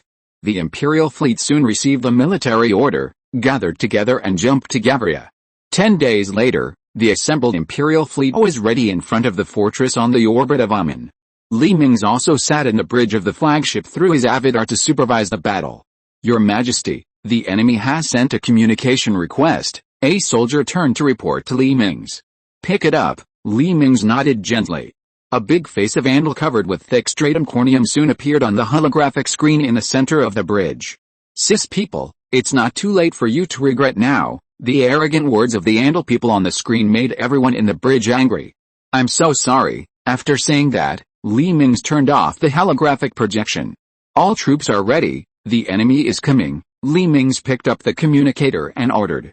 At this time, in the flagship of the Andal-Imbachi Joint Fleet, the black-robed man put on his hat and sneered, "It can be confirmed that the Emperor of the Sith Empire is in the fleet. This person is exactly the same as the Sith Emperor and the intelligence we collected. After all the fleets arrive, give priority to attacking the flagship of the Sith Empire," the black-robed man ordered coldly. After 2 days of hyperspace flight, the fleet of the Andal and Beck coalition opened a hyperspace exit. The Andal coalition fleet, which had just left hyperspace, ran head-on into the floating mines ambushed by the Empire, and countless explosions flashed in the coalition fleet. "Damn it, didn't you say that the Sith Empire would release floating mines in the second round of attack?" In a violent tremor, Izo turned his head and said dissatisfiedly to the commander of Imbachi. "We did run into the Empire's floating mine array after the second round of jumps last time," the commander of Imbachi explained awkwardly. Okay, everyone prepare to meet the enemy's volley." Izo waved his hand and grabbed the seat belt. Sure enough, before the explosion of the floating mines exceeded 10 seconds, the volley of the Sith Empire's beam cannons hit the Andal coalition fleet. Countless explosions lit up in the starry sky, and some warships whose shields were shattered by the floating mines could not withstand the volley of the Empire fleet and turned into fireballs. "Report the damage," Zoe ordered calmly. "Sir, we lost 5 cruisers, 41 destroyers, and 235 frigates," a crew member wiped the cold sweat from his forehead. "Don't worry about the damage, all troops are pressed forward, target the highlighted warships I marked. Focus on fire. Crush this arrogant emperor for me." Yizo clenched his hands tightly and made a pinching motion. After receiving the order, the warships of the Andal combined fleet pointed their guns at the flagship in the center of the Imperial fleet's battle formation. "Alert, the warship is locked! Alert, the warship is locked!" The lights in the bridge of the Imperial flagship suddenly turned into dazzling red. "Your Majesty, our warship has been locked by all enemy warships," an officer wiped the cold sweat from his forehead. "What are they going to do? Are they going to do their best to kill my car?" Li Mingze looked at the guns of the opposite warship on the holographic screen in a daze. "Everyone abandon the ship immediately." Li Mingze was startled. The soldiers on this warship did not have a substitute. But before he finished speaking, the shells of the Andal fleet on the opposite side had already been fired and flew towards the Imperial flagship. The rain of bullets blocked all the escape routes of the Imperial flagship, and the Imperial flagship had no chance to dodge. Chapter 164, The Sinking of the Flagship, 15th Update. It is our honor to sacrifice for the Empire. The Empire is invincible. Long live His Majesty. Long live the Empire. Everyone in the bridge took off their power armor helmets, revealing young faces full of determination and courage. Then thousands of high-speed shells shattered the flagship's shield and hit the hull of the Empire's flagship. The violent explosion drowned everyone in the bridge, and Li Mingze's eyes went black and his consciousness returned to the capital of the Empire. "Damn it," Li Mingze, who woke up in the descent cabin, hit the bulkhead of the descent cabin hard. "Send me to the spare warship." After saying that, Li Mingze lay down in the descent cabin again. At this moment, seeing that the flagship of the Sith Empire was turned into countless debris under the salvo of its own fleet, and the Sith Empire's fleet also lost its command like a headless fly, Yizo laughed triumphantly. "Ha ha ha, now the Sith Empire can no longer stop us." Yizo proudly crossed his legs and reached out to pick up a glass of red wine. Just when Andal and the Imbachi Alliance fleet were ecstatic, Li Mingze woke up again on a cruiser in the fleet. Ahem, Andal and the Imbachi people deserve to die." Li Mingze climbed out of the hibernation chamber with both hands. "Your Majesty, the fleet has been handed over to the command of the second-level command ship." The soldier who had been waiting here handed the wet towel in his hand to Li Mingze. "Transfer the command of the fleet to this battleship. I want to command it myself." Li Mingze took the towel and quickly dried his body, and put on the power armor that had been prepared. A few minutes later, Li Mingze sat on the command seat on the bridge. "Report on the current battle situation." "Report to your Majesty. The enemy has wasted the opportunity to fire a volley and is now at a disadvantage, but our weapons have not yet cooled down," an officer reported. "Notify all warships to continue pretending to lose command. The frigates and destroyers that cannot enter the atmosphere will flee in all directions, and the cruisers will enter the atmosphere of Amin together. Also notify the control center on Amin to prepare to open the shield. We will lure them in and eat them." Li Mingze sneered viciously. Yes, sir. The destroyers and frigates that received the order scattered after launching a round of attacks, and each chose a direction to fly. This made the Andal and Bechi alliance dumbfounded. How can they chase them? Their main cruiser force has not lost control. Someone should have taken over the cruiser fleet again. The commander of Mbechi suddenly pointed at the cruiser fleet that was shooting and slowly retreating and shouted, "Oh? Let's catch up and destroy the cruiser fleet. The Sith Empire will be completely out of concern." Izo laughed. Andal and the Mbechi fleet, who decided to swallow the cruiser fleet, ignored why the scattered destroyers did not jump into hyperspace. They were blinded by the joy of successfully killing the Emperor of the Empire. In their view, this is a normal phenomenon that the Sith Empire has lost its cohesion and is acting on its own. They are sure that these people will surrender to the Andal military group in a short time. Andal and Bechi's fleet chased in the direction of the Imperial cruiser fleet's retreat. The distance between the two sides was constantly shortened. As for the space fortress next to it that had not fired again, it had been ignored by the Andal-Indian joint fleet. "All weapons ready," Izo shouted as he watched the Imperial cruiser fleet getting closer and closer on the screen. Fire! As the order fell, electromagnetic rail artillery shells and missiles shot towards the Imperial cruiser fleet in front. At this critical moment, the cruiser that had retreated into the atmosphere of Emin was suddenly covered by the blue shield rising from the entire planet. The flying shells and missiles hit the blue shield one after another, and disappeared without causing any ripples.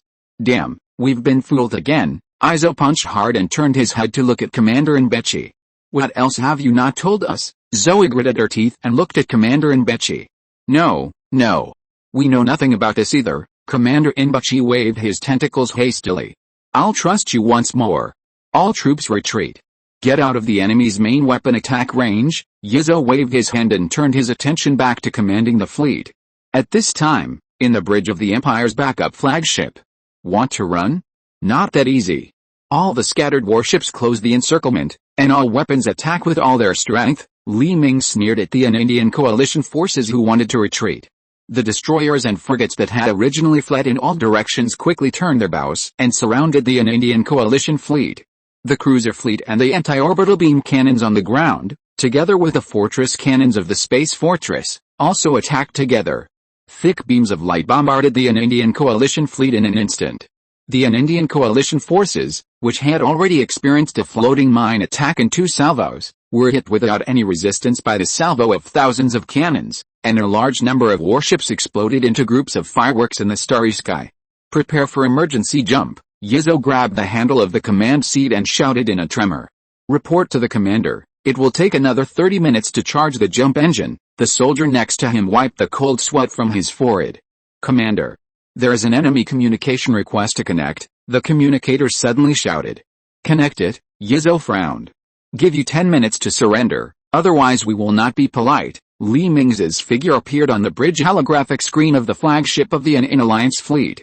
"It's you. You are not dead yet." Yizo and the commander of Mbechi looked at the Emperor of the Sith Empire on the screen in shock. "Haha, I am the chosen one, and I have an immortal body. You ants are trying to block my way forward." Li Mingze stretched out his hand and made a crushing gesture and said viciously, "How can there be an immortal person? You must not be on the flagship at all." Yizo was shocked. He didn't believe that there would be an immortal person in this world.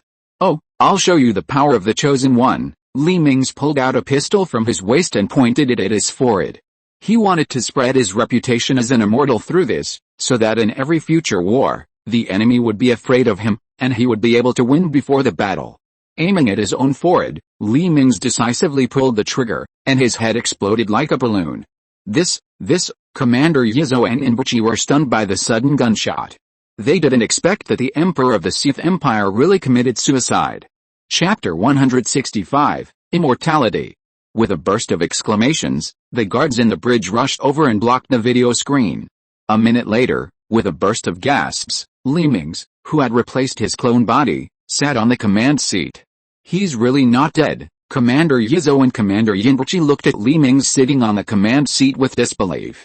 "Retreat, retreat, retreat." Now Commander Yizo and Commander Mbechi's 3 views have been completely overturned, and the many soldiers who have been watching the whole process have no intention of fighting again. The warships of the Indian Joint Fleet slowly retreated in the sky of artillery fire, but strangely, they did not fire again. as if they had given up resistance. More than 20 minutes later, when the Sith Empire was about to complete the next round of main gun salvos, the Indian Joint Fleet's fleet disappeared into the starry sky in a bright light. Li Mingze proudly touched his body on the ground with his toes. "Clean up here." After saying that, he turned and walked towards the operations room, ready to plan the next step of the operation. The guards on the bridge stepped forward quickly and carried Li Mingze's corpse off the bridge. 5 days had passed since the combined fleet of Andal and the Mingze alliance escaped into hyperspace. The Imperial fleet, which had originally shrunk in the Channel defense line, expanded outward again, and was unrestrained in the territory of Mingze without the protection of the fleet. Li Mingze finally had time to rest for a while, and his consciousness returned to the blue bricks of the Sith Star. "Your Majesty, there are some good news," Tianyi's figure interrupted Li Mingze's meal. "Oh, what good news?" Li Mingze put down the snacks in his hand and looked at Tianyi standing in front of the TV. "First, we have made some progress in our research on the planetary energy extraction device on the Emin star. We have discovered a new metal. The melting point of this metal can reach 8,500 degrees. The performance is only slightly weaker than the metal on the planetary energy extraction device." Tianyi's expression was a little excited. The discovery of this material means that her processor can withstand more computing power. Li Mingze sat up at once. "The melting point is as high as 8,500 degrees. That means we have the ability to approach stars and the center of the Earth. I'm going to the Supreme Academy of Sciences." Li Mingze grabbed the robe beside him and put it on. "Let's talk while we walk." Li Mingze stood up and walked out. "Second, our scientists are repairing the wormhole generator on Emin star. Currently, only its energy extraction device is damaged, and the main body of the wormhole generator is still intact, but according to our scientists' calculations, the center of the Earth on Emin star can only support one more wormhole jump. If there is another one, the entire center of the Earth will collapse." Tianyi's figure followed behind Li Mingze and explained. "Tilt resources to repair the wormhole generator. I want to see the wormhole generator return to normal as soon as possible," Li Mingze said as he walked. "Yes," Tianyi nodded. "There is also the third good news. Your Majesty, your new pet has been completely transformed and will be delivered in a while. The fourth is that the research on the weaponization of aliens has made progress. Soon we will be able to obtain cheap biological weapons." Ling. The magnetic train that Li Mingze was riding stopped at the Imperial Royal Academy of Sciences. "Notify the scientists of material science and architecture to come to the main conference room," Li Mingze ordered the person in charge expressionlessly. "Yes, Your Majesty." The person in charge hurriedly stepped aside. Li Mingze nodded and walked quickly towards the conference room. A few minutes later, the chief scientists of material science and architecture gathered in the main conference room. "I asked you to come here for two very important things." Li Mingze found a comfortable sitting position and sat down. "Your Majesty, please speak." The two scientists sat upright below Li Mingze.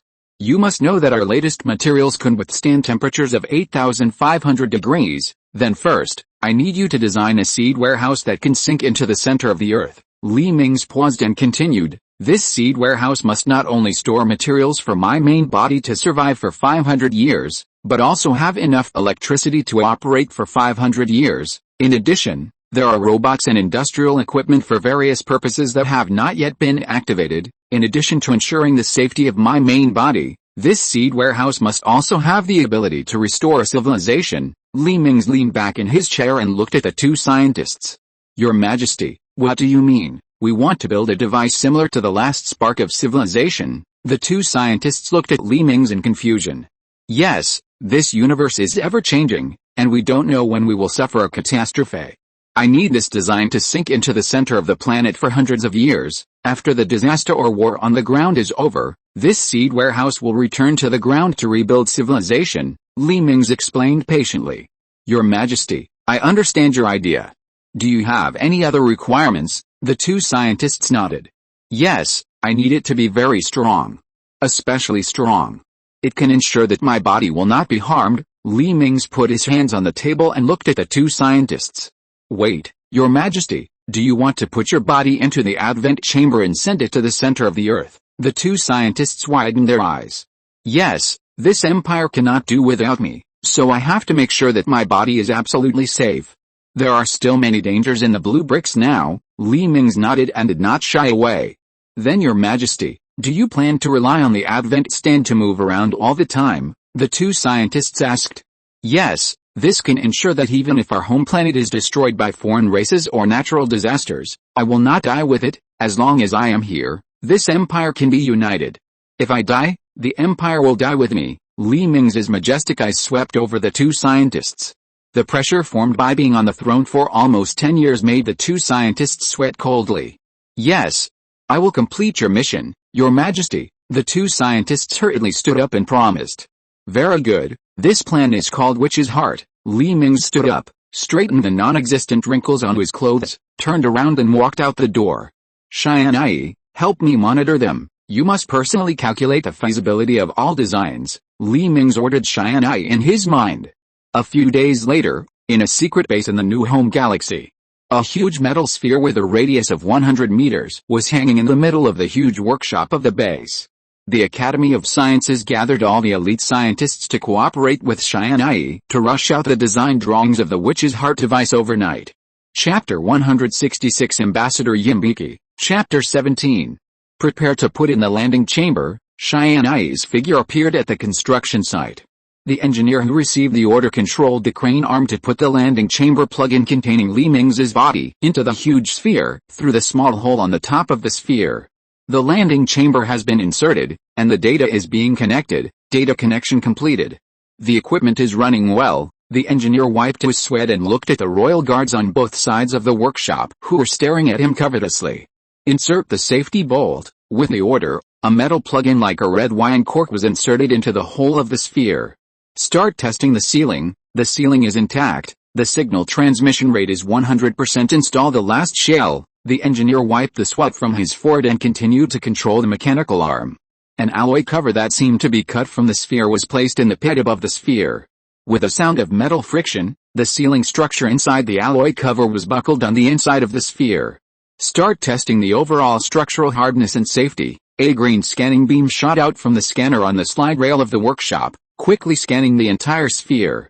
The structural strength is 99.997%, and the safety is 99.98 points, which is within the acceptable range. Start transferring the Witch's Heart. With Tianyi's order, dozens of huge tugboats flew up from the corner of the workshop, and the magnetic locks on the tugboats were firmly attached to the huge Witch's Heart.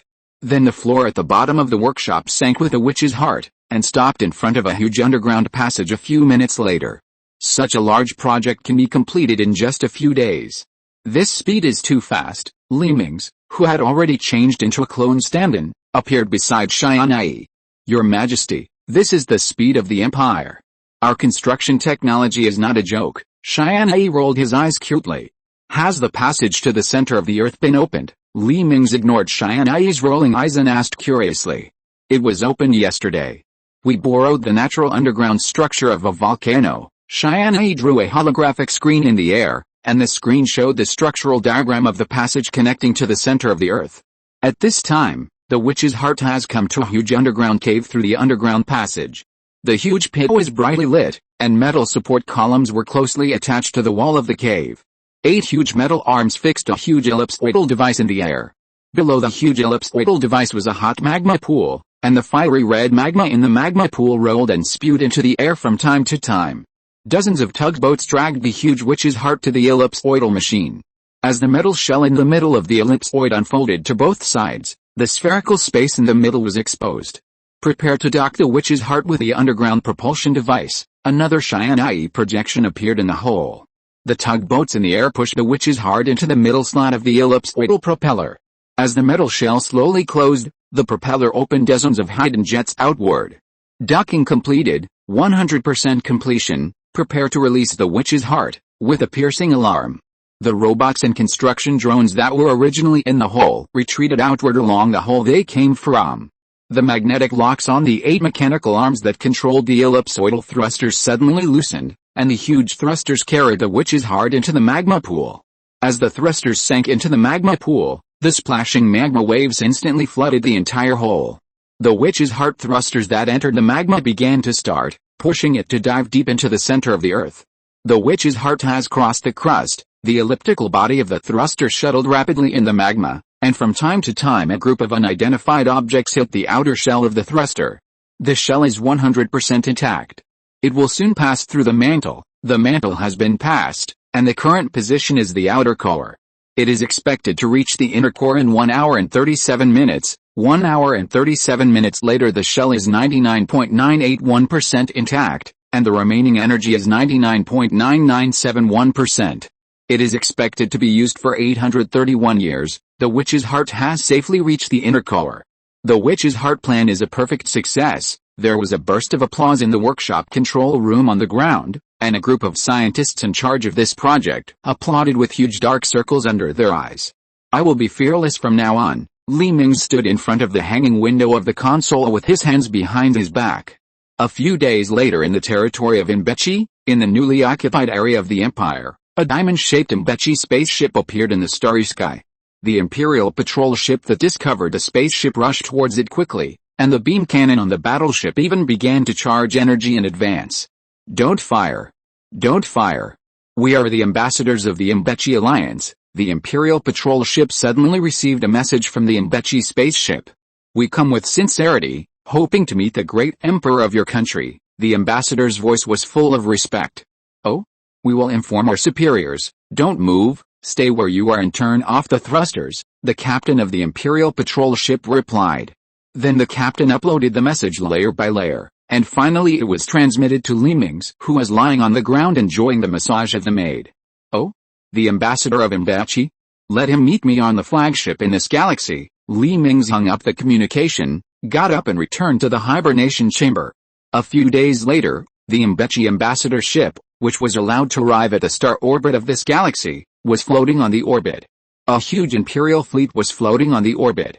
Mingze ambassador ship requests docking, permit to dock, target 021 cruiser, please follow the guiding drone. After that, a drone with flashing lights flew out of the fleet. The ambassador ship followed a drone to a cruiser far away from the fleet. The reason for being far away from the fleet was to prevent Mingze from cheating. After arriving at the belly of the cruiser, the warehouse door in the belly of the cruiser opened outwards, and the small ambassador Mingze ship rose into the warehouse along the opening. Please follow me. Don't touch anything on the way. Ambassador Mingze met the officer who came to lead the way as soon as he got off the ship. As a defeated general, Ambassador Mingze knew that his country now had no dignity to speak of, and reluctantly followed the officer to the conference room. In the battleship conference room, Mingze had been waiting here for a long time. The tables and chairs in the conference room had been emptied, leaving only the chair where Mingze was sitting. Ambassador Mingze came to pay his respects to His Majesty. After saying that, Ambassador Mingze walked into the room and knelt on one knee, performing an imperial etiquette to Mingze. Oh? What are you doing here? Are you here to surrender? Mingze asked in a frivolous tone. Chapter 167 Surrender, Chapter 18. Yes, Your Majesty, we are here to surrender to the Empire. Ambassador Mingze lowered his huge head deeply. Poof, the tea that Mingze was drinking spurted out. No, you surrendered immediately. It seems that the loss of your main fleet is less than half. Mingze asked in confusion, fearing that there was a trick. Our parliament doesn't want to fight anymore. Now our country is in dire straits, the Alliance's storage resources are about to be exhausted, and the people's anti-war sentiment is getting higher and higher. Ambassador Mingze's sad voice came. So we hope to become a vassal of the Sith Empire. Ambassador Mingze raised his head. Oh? You want to become a vassal of our empire? Not impossible. Let me see your sincerity. Mingze leaned back in the chair with his whole body relaxed. Your Majesty, we are willing to cede the other half of the star field from your channel defense line upward. Just allow us to bring our citizens back. We will not touch the equipment and resources on these planets, and after becoming a vassal, we are willing to offer 30% of all energy coins and mineral income every year, Ambassador Yinbiki whispered. Oh, Mingze's eyes lit up. You know, he has been thinking about ending the war so far, because now there is a new opponent who is eyeing it covetously. What's more, the attitude of other civilizations bordering the Empire towards the Empire is also getting worse. They think that the warlike Empire is very dangerous. So in order to avoid being surrounded by enemies, Mingze had already planned to end the war. Unexpectedly, the Mingze Alliance proposed that today. I can accept your request, but I have a few requirements for becoming a vassal of the Empire. If you can accept it, we will be a family. Mingze narrowed his eyes and showed a mysterious smile at the corner of his mouth. Speak, Your Majesty, the ambassador said helplessly.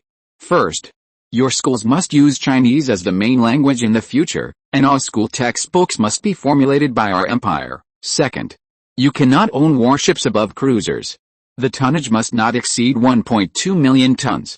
All units above the platoon level in your army must be equipped with an imperial political commissar. Third, all your citizens will enjoy the third-class citizen treatment of the empire in the future. You need to apply to enter and exit the empire, but the citizens of the empire do not need any form of application to enter your star field, and they will enjoy the treatment of first-class citizens. Third-class citizens do not enjoy citizen benefits, but need to fulfill their citizen obligations, and the empire will guarantee their safety. Fourth, from now on, all your commodity tariffs will be formulated by the empire. You only have the right to make suggestions. Fifth, in the future, you must participate unconditionally in all the empire's foreign wars, and of course the supplies consumed will be provided by the empire. Li Mingze took a sip of tea to moisten his throat. How is it? Can you accept it? This, Your Majesty, can you allow me to report back to the parliament? Ambassador Mingze said cautiously, fearing that he would provoke Li Mingze to stop the negotiations. Okay, you go. Li Mingze waved his hand. Your Majesty, Ambassador Mingze saluted and stood up to return to the ambassadorial ship. An hour later, Ambassador Mingze asked for an audience again. Oh? Did your parliament agree? Li Mingze asked after opening his closed eyes. Your Majesty, our parliament agreed, but they hope that the annual tribute will be reduced to 25%, Ambassador Mingze replied in a low voice, not daring to look up and look directly at Li Mingze. There was no way that Li Mingze's aura was too strong in the eyes of the ambassador under the blessing of the aura of immortality. Well, reduce it to 25%, yes, but the tribute interval will be changed to once every 3 months. Li Mingze nodded generously. That's great. Ambassador Mingze was a little trembling with excitement. Your Majesty, when will the surrender agreement be signed? What do you think? Let's set it at the space station on Halva Star 10 days later, Li Mingze said after thinking for a moment. Okay, I'll go back and inform the parliament. Ambassador Mingze saluted and left a meeting room. 10 days later. Halva Star Space Station. An Mingze cruiser with its weapons removed slowly docked in the port of the space station. The accompanying destroyer also lowered its guns, turned off its engines, and floated in space. As the docking bridge in the port was fixed on the cruiser, Mingze's speaker straightened his collar and walked into the docking bridge with a group of senators. Mingze's speaker and the senators came to the port through the docking bridge and saw the Imperial Guard of Honor standing on both sides of the exit. With a passionate Sith national anthem, the Guard of Honor raised their ceremonial knives high in the air. Mingze's speaker and a group of senators coughed twice and walked past the Imperial Guard of Honor. As they walked past the Guard of Honor, the Guards of Honor put their sabers back into their waists, indicating that the enemies who had once faced each other with swords would be one family in the future. It fully demonstrated the great power style of the Sith Empire. I will not offend others unless they offend me. Passing through the corridor formed by the Guard of Honor, Mingze's speaker and others got on the long-awaited hovercraft and drove towards the interior of the huge space station. The hovercraft stopped at the door of a huge conference hall, and the guards on the side trotted forward and opened the door. Speaker Mingze nodded to express his gratitude and walked into the conference hall with a group of congressmen. The conference hall, which was originally filled with chairs, had been cleared, leaving only a long table in the middle of the hall, on which were long-prepared papers and pens. Li Mingze was sitting on the throne at one end of the long table, squinting his eyes at Speaker Mingze and others who entered the hall. Speaker Mingze saw Li Mingze sitting in the hall and walked forward quickly and knelt on one knee. Your Majesty, our senior officials from Mingze have come to sign the vassal agreement. Speaker Mingze bowed his head respectfully, and the congressman behind him also knelt on the ground. Get up, I have prepared the agreement, you can take a look and sign it. Li Mingze raised his hand to signal them to get up. As you wish. Speaker Mingze gave a look, and the congressman hurriedly walked to the long table and picked up the agreement on the table to read it carefully. A few minutes later, all the members nodded, and then Speaker Mingze stood up and signed his name on the agreement, and took the official seal of the Mingze country handed by a member of the side and stamped it on the agreement. Very good, very good, from now on we are all one family. Li Mingze clapped his hands with satisfaction. The staff responsible for the vassal-related work will go to your star field soon. You must cooperate well, And our fleet will also withdraw to the Channel defense line on a chosen day, Li Mingze said kindly. Your Majesty, Speaker Enbechi and all the members knelt on one knee and said humbly. This moment was permanently preserved by the many reporters standing by with their cameras. Chapter 168 Eva's Emergency Plan, Chapter 19. According to the report sent back by a reporter Hulva Star Space Station, the enemy of the Empire, the Enbechi Alliance, officially surrendered on February 15, 2030. The imperial calendar, the Enbechi Alliance ceded nearly 51 star systems and 12 habitable planets to the Empire, and became a vassal of the Empire. Our Sith Empire is invincible under the leadership of His Majesty the Great Emperor. Any enemy who dares to block the rise of our empire will be crushed. Long live His Majesty. Soon all media in the Empire were broadcasting this important news, and the scene of all the high-level officials of the Enbechi Alliance kneeling and saluting Li Mingze was deeply engraved in the minds of the people through the ubiquitous news. At this moment, Li Mingze's prestige began to grow wildly. If anyone dared to say a bad word about him on the street, they would be beaten to death by the angry masses. In contrast to the Sith Empire, the Enbechi Alliance was filled with a desolate atmosphere at this time. People walked on the street expressionlessly, with numbness in their eyes. Our country surrendered to the Sith Empire on February 15, 2030, and officially became a vassal of the Sith Empire. Please all residents with relatives in the Sith Empire occupied areas go to the registration departments in various places to register your relatives' information. The population migration work will begin in 10 days. This message was constantly played on major monitors in the Enbechi Alliance. Some Enbechi people whose relatives were in the Sith Empire occupied areas looked up at the holographic screen in the sky. After reading the information, they hurried to the local registration office. A few days later, a fleet carrying the Empire's staff responsible for vassal work arrived in the Enbechi Alliance. Textbooks of various subjects in the Enbechi Alliance schools were sent back to the Empire for research and transformation, and many descriptions of the Empire were changed to praise. Recently, all information about this war has been deleted, and even paper documents have not been left. In the textbooks and maps of the Enbechi Alliance, more than half of the star fields ceded to the Empire have also been changed to the original galaxies of the Sith Empire. It can be said that all data and documents about the negative information of the Empire have been destroyed or changed by the Empire. All school courses have become 2 hours of Chinese learning every day. This is about learning and information. The staff responsible for controlling the tariffs of the Enbechi Alliance have also officially moved into the Enbechi Customs Building. All tariffs on imperial goods have been adjusted to zero, which means that a large number of goods in the Sith Empire will be able to be dumped into the Enbechi Alliance. The political commissars responsible for controlling the Enbechi Alliance army also arrived at the military bases in various parts of Enbechi with a spacecraft. All units above the squad have added new members, the Sith Empire political commissars. The purpose of these political commissars is to instill the idea of empire supremacy into the soldiers of the Enbechi Alliance, and to brainwash them with various information. At the same time, these political commissars also serve the purpose of monitoring the Enbechi Alliance army. In this way, the Sith Empire can know every move of the Enbechi Alliance. Up to now, Li Mingze is only one Andal military group away from his home planet Earth. But the Andal military group's defense line is no longer so easy to knock. The Andal military group, which has fully understood the Sith Empire's tactics, has adopted a shrinking tactic. They built space fortresses and fortresses on the border between Andal and Enbechi, and countless independent artillery batteries were scattered all over the starry sky as if they were free. Their fleets were divided into several waves and hid behind a defense line, ready to support at any time.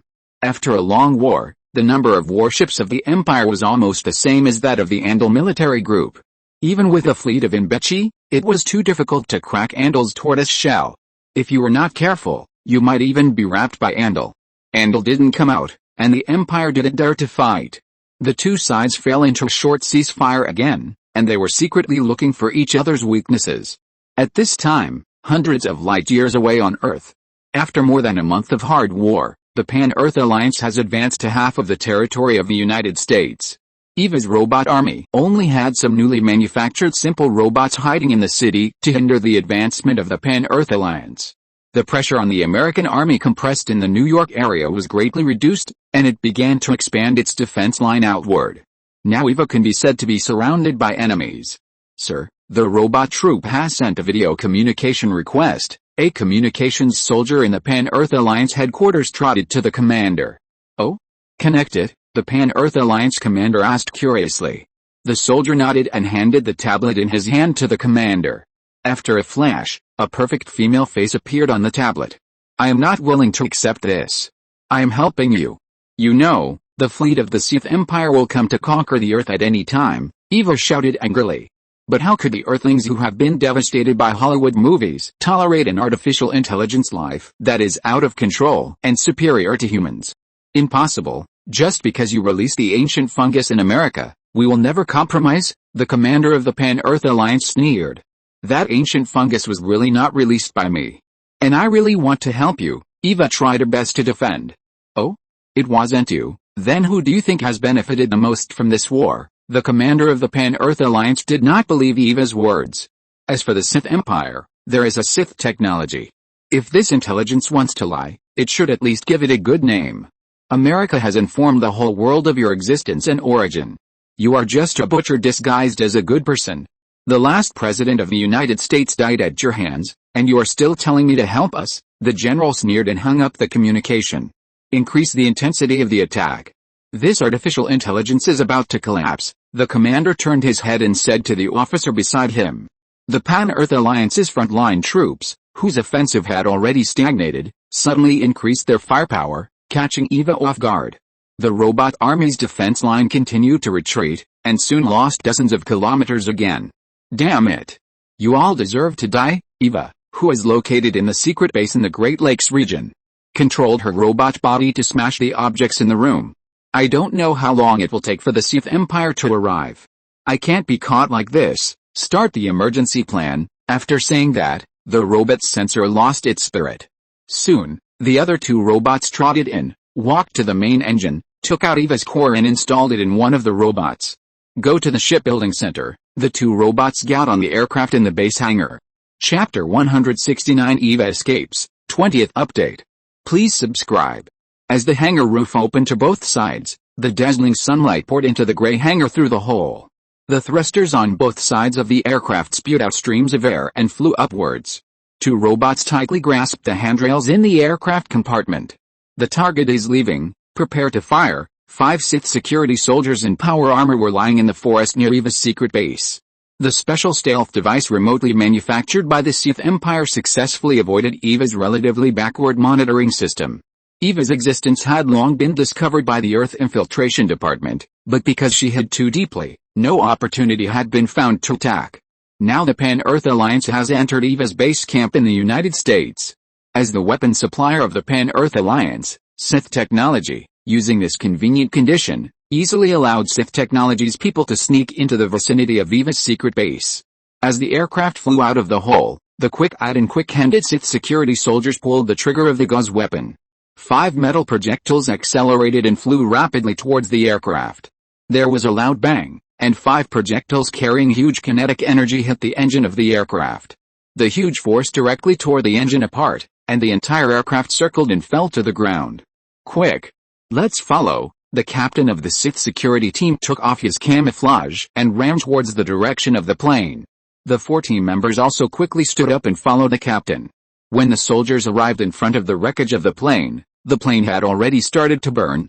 Go and drag the 2 robots out, the captain ordered. Yes, the 2 soldiers rushed into the wreckage of the plane in the fire. Because the robots' hands were still tightly grasping the handrails, the 2 soldiers decisively broke the arms of the 2 robots and ran out with the robots' bodies on their backs. The captain walked up and looked at the 2 robots. When he was about to take them apart to take a look, a missile suddenly flew out from the ground hundreds of meters away and flew towards the sky. This missile was obviously modified from an intercontinental missile, and the huge thruster easily sent it into the atmosphere. As the missile fairing fell off, a small spaceship left the missile and flew into the starry sky. At this time, at the shipbuilding center of the United States, a large number of robots transferred the completed spaceship to the launch tower. 54,321 ignition. As the countdown on the control center screen ended, flames spurted out from the tail of the spaceship that was secretly built by the United States and modified by Eva. 4 huge auxiliary thrusters began to operate frantically, pushing the huge and heavy spaceship into the sky little by little and flying towards the universe. A few hours later, the spaceship that had abandoned the auxiliary thrusters entered the Earth's orbit and approached a small aircraft not far away. The small aircraft seemed to sense something, turned its nose and slowly floated under the huge spaceship. As the two slowly approached each other, 4 mechanical arms fixed them firmly, and a metal body was sent into the body of the giant spaceship along the mechanical arms. Ha! I knew there would be an ambush. Do you really think I didn't notice any abnormality? Your traces have long been exposed to the satellites I control. Eva connected her data to this huge escape spaceship. The Pan-Earth Alliance and Sith technology on Earth were furious. If this artificial intelligence escaped into the starry sky, there would be endless troubles. At this time, in the headquarters of Sith technology, Sue Bailing, no matter what method you use, intercept the spaceship of this artificial intelligence at all costs. Baice's figure appeared on the screen in the room. Yes, Lord Baice, Sue Bailing, who was standing behind the desk, bowed deeply. Well, that's it. If you let her run away, you will have a hard time. Baice glared at Sue Bailing and hung up the communication. Intelligence brain, how many spaceships can we mobilize? Sue Bailing sat on the chair and asked the intelligent brain. We have already built 3 spaceships in secret, but we still have 20 space fighters, which has consumed most of our operating funds. The intelligent brain projected the number of armed spaceships currently owned by Sith technology onto the big screen. Send all the space fighters. Destroy this artificial intelligence in orbit, Sue Bailing gritted his teeth and ordered. A moment later, the aerospace fighter hidden in a base on an island in the Pacific Ocean soared into the sky, and the 3 already built spacecraft were also placed on the launch pad.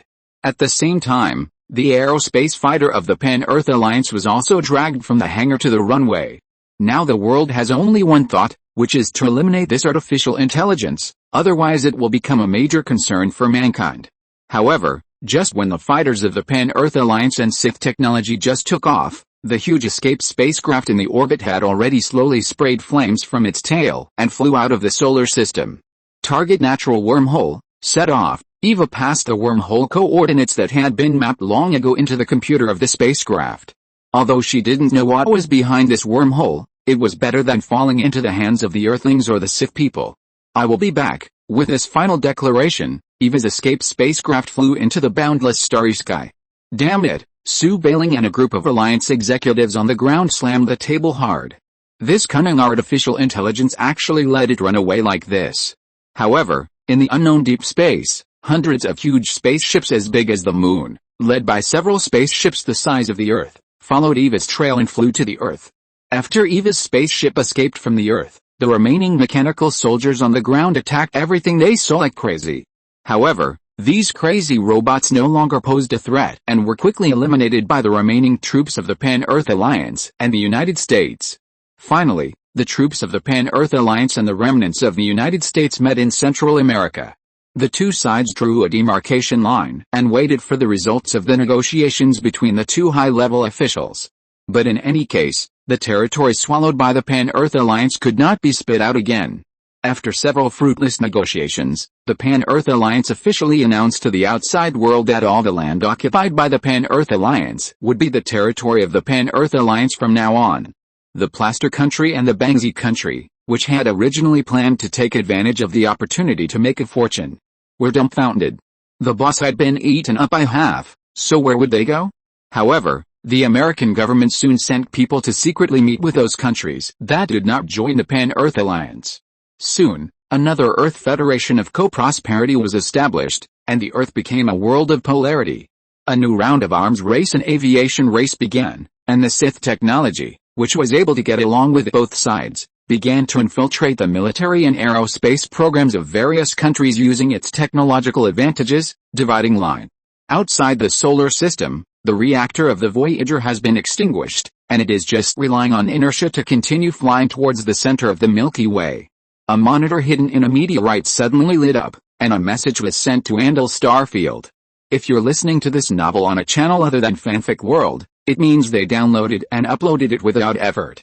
We cordially invite you to visit our channel, Mundo Fanfic Novelis. There you'll find the original version of this story, and you can explore many other novels of various genres.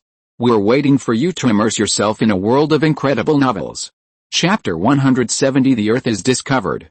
Sir, the monitors we placed in the desolate star belt found a man-made object. A soldier suddenly ran into the office of the person in charge of the space station. Oh, the desolate star belt? Isn't there no precious resources and life planets there? How can there be a man-made object? The person in charge was puzzled. The Andal military group had explored the desolate star belt in the periphery 200 years ago. No matter which star system the exploration ship went to, it was an unchanging desolate planet. After exploring nearly 100 star systems in a row and still finding nothing, the Andal military group gave up the plan to develop the star belt. After scanning the star belt and finding no electromagnetic signals, the Andal military group sprinkled some monitors in the star belt and stopped asking about it. Unexpectedly, the monitors that were originally only used to prevent enemy raids actually found traces of civilization. Capture this man-made object, the person in charge ordered after thinking for a moment. Not long after, a salvage ship left the border space station and flew in the direction where the man-made object was found. A few days later, the Voyager was flying towards the center of the Milky Way at a high speed, and a salvage ship appeared above the Voyager. The salvage ship slowly opened the hatch at the bottom of the ship, and two mechanical arms stretched out from it, grabbed the Voyager and took it back into the body. Then the salvage ship disappeared in a burst of light. People on Earth did not know what the probe full of Earth information launched decades ago would bring them. It was just as the saying goes, if you don't commit suicide, you won't die. A few days later, the salvage ship returned to the Andal border space station with a disassembled Voyager. The person in charge of the space station, who had been waiting for a long time, walked quickly to the Voyager that was being pushed off the spacecraft. How is it? Did you get any useful information? The person in charge asked curiously. Sir, this man-made object is a product of the era of primary atomic energy civilization. Its power supply device is still a primitive plutonium battery, and the cosmic ray sensors and other parts on it are very primitive, explained the scientist who had studied the probe. Oh? That means a primary atomic energy civilization has appeared in the desolate star belt. The person in charge touched his chin with interest. Not only that.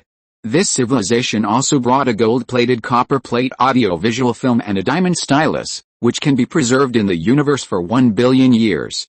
It records greetings to extraterrestrial intelligent creatures in 54 human languages, as well as graphics of 117 species of plants and animals on Earth, and 90 minutes of music recordings from various countries, the scientist said excitedly.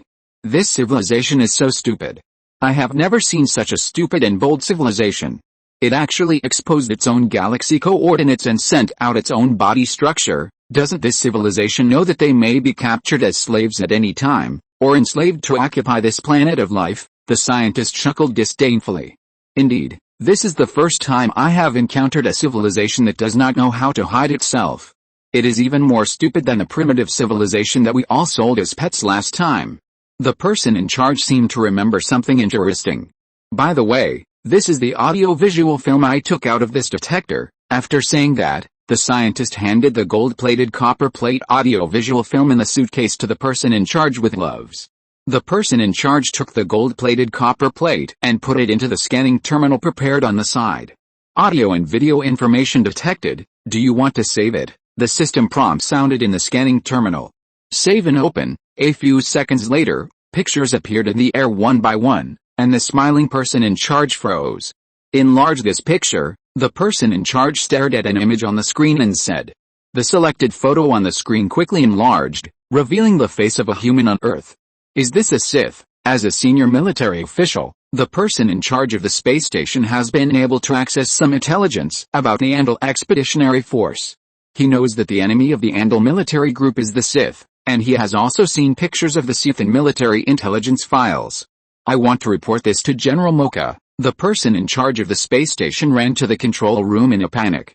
A few minutes later, General Mocha, who was playing hide-and-seek with a maid, received a message from the person in charge of the space station. General, I found a big secret. The person in charge of the space station sent the picture in the terminal to General Mocha. Isn't this a Sith? What's wrong? General Mocha asked in confusion. General, this photo is not from the Sith Empire, but from the primitive civilization in the desolate star belt next to our star field, the person in charge of the space station explained. Oh? Don't move, let me take a look. After that, Moko opened the galaxy map. The Sith Empire launched an attack on Mingze and first opened a channel. The direction of this channel. Let me see. Yes, it is the direction leading to the desolate star belt. Moko slapped the table. The races of the two civilizations are exactly the same, and even the language is the same. The Sith Empire is willing to start a war to open a channel to this civilization. In other words, there is a secret hidden on this planet. This secret may be the weakness of the Sith Empire. Moko touched his chin excitedly. Come on, order the fleet to prepare. We are going to this planet called Earth to find out what secrets this primitive civilization in the atomic energy age has. Moko connected the communicator on the table. More than 10 days later, an expedition fleet consisting of 50 cruisers and 500 destroyers gathered at the starfield border of the Andal military group. Following General Moka's order, the huge fleet leaped into hyperspace in a burst of light and flew towards the position of the solar system marked on the gilded copper plate audio-visual film. At this time, Mingze did not know that his home planet Earth had been discovered by the Andal people, and a huge fleet was flying towards the Earth. Mingze, who knew nothing about this, came to the planet Emin in the Gavria galaxy. At this moment, Emin has become a huge construction site, with countless machines busy on the ground. The reason for coming to Emin is because Mingze received news that the Empire has successfully repaired the wormhole generator on Emin, and all equipment can operate safely. The building being built on the ground is a huge device used to pull up the wormhole generator, the Earth's core energy extraction device, and the planetary shield generator and take them away from this planet. When the energy of the Earth's core of this planet is exhausted, these devices can be used to transfer these devices to a new planet. 15,000 people have collected it, and 140 brothers have supported the genuine version. I feel like I can't hold on any longer. When I see the number of subscriptions, I lose all desire to write. I didn't know why so many authors quit before, but now I understand. I only get less than 300 yuan a month for 6 hours of hard work every day. Alice. Chapter 171 Alien Fleet Entering the Solar System. 10 days later, in the Pan-Earth Alliance's Lunar Observatory, more than 20 researchers stared at several blurry pictures on the screen with dull faces. Where was this photo taken? The head of the observatory asked seriously. Report to the commander. The probe we launched into Jupiter's orbit just found it in Pluto's orbit. The researcher's voice was a little dry. Use the computer to restore the data of this photo. I want to see the original appearance of these light spots.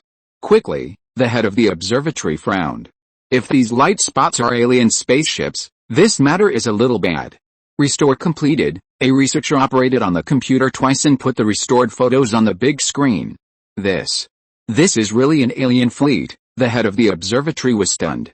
The alien fleet in the photo is floating in the orbit of Pluto, and the original white light is the light emitted by the thrusters of these spaceships and reflected by the surrounding spaceships.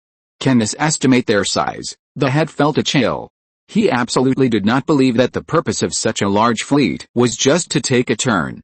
Sir, the largest one in the photo is about 1,200 meters long, and the smallest one is 800 meters long. The researcher looked at the data on the computer and replied. The smallest one is also 800 meters long. It is larger than our aircraft carrier. The person in charge suddenly felt his scalp tingling.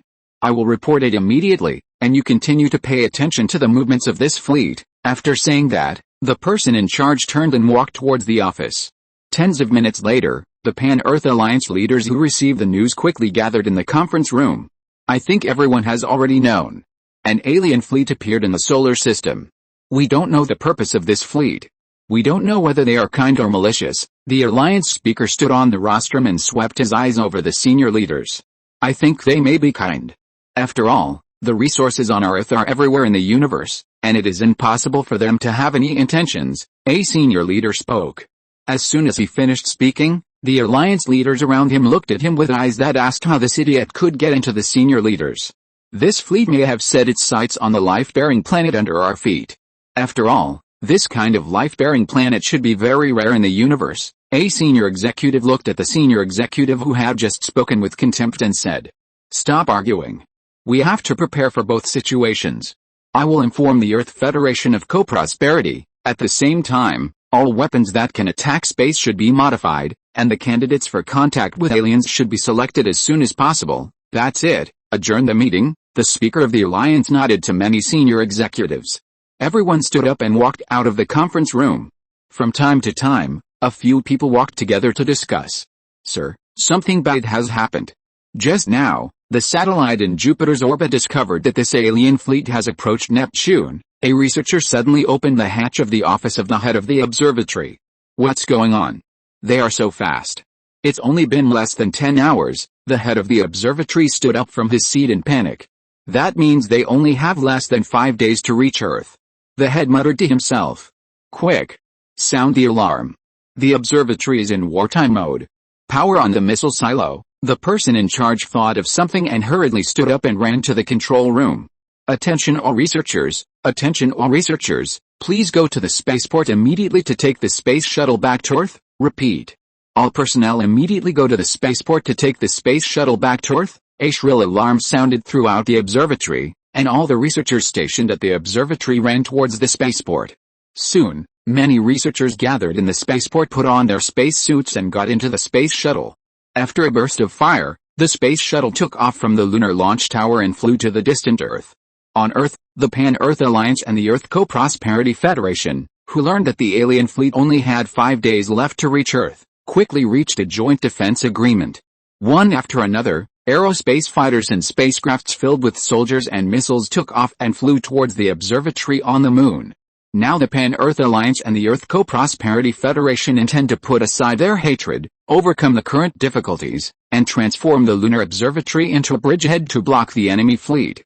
Of course, the reason why the countries on Earth have such confidence is naturally inseparable from the influence of decades of Hollywood blockbusters. In Hollywood blockbusters, no matter how powerful the various invading aliens are, they will eventually be defeated by the Earthlings. At this time, the Andal military group fleet has advanced to the orbit of Uranus. General, we still have 4 days to reach the planet called Earth. Now we can intercept the electromagnetic signal on this planet, a crew member reported to a small-eyed Andal officer on the command seat. This person is the person in charge of this expedition, Yizzo. Oh? Then let me take a look. After saying that, Yizzo opened the terminal in front of him. Maybe it's God's arrangement. Today is Independence Day. You will fight for freedom again. Not against oppression, tyranny or persecution, but to avoid destruction, for the right to survive. If we can win today, July 4th will no longer be a holiday for the American people and the people of all countries, but the whole world will announce with one voice that we will not quietly go to death, we will not just sit and wait for death, we want to survive, we must survive. Today, we want to celebrate our own Independence Day. A translated speech was played in the terminal. An hour later, Yizzo finally finished watching the entire Independence Day movie and smiled with his sharp teeth. These Earthlings are so lewd that they can come up with such an outrageous plot. How about we play with these primitive people? Yizzo touched his chin and narrowed his eyes to reveal a mysterious smile. Notify them. When we arrive on Earth, we will do this, and then this. Yizzo informed the captains of each warship of his idea. After receiving the news, the captains of each warship also grinned and said that they would cooperate well. As time went by, as Andal's fleet got closer and closer to the Earth, the atmosphere on Earth became increasingly tense. However, the governments of various countries on Earth did not make this public, but concealed the alien fleet and secretly raised supplies to send to various shelters. Until one day. Thank you to the brothers who voted for the author, recommended, rewarded and subscribed. Thank you. All friends, please join the group as soon as possible. It is very important. All friends group 642,470,355. Chapter 172. First Contact. First update for Saber Knight. Wang Rongtao is an astronomy enthusiast. On this day, he took out a high-power astronomical telescope that he had saved up for several years to buy and looked at the vast starry sky. Suddenly, the things in front of him made him stand still. The telescope showed the fleet of the Andal military group that had reached the lunar orbit. In an instant, fear, surprise, despair and other feelings rose from his heart, making Wang Rongtao a little overwhelmed. Aliens. Take a picture, Wang Rongtao muttered to himself and connected the filming equipment to the telescope. As he pressed the shutter, several photos of the alien fleet were taken and stored in the computer.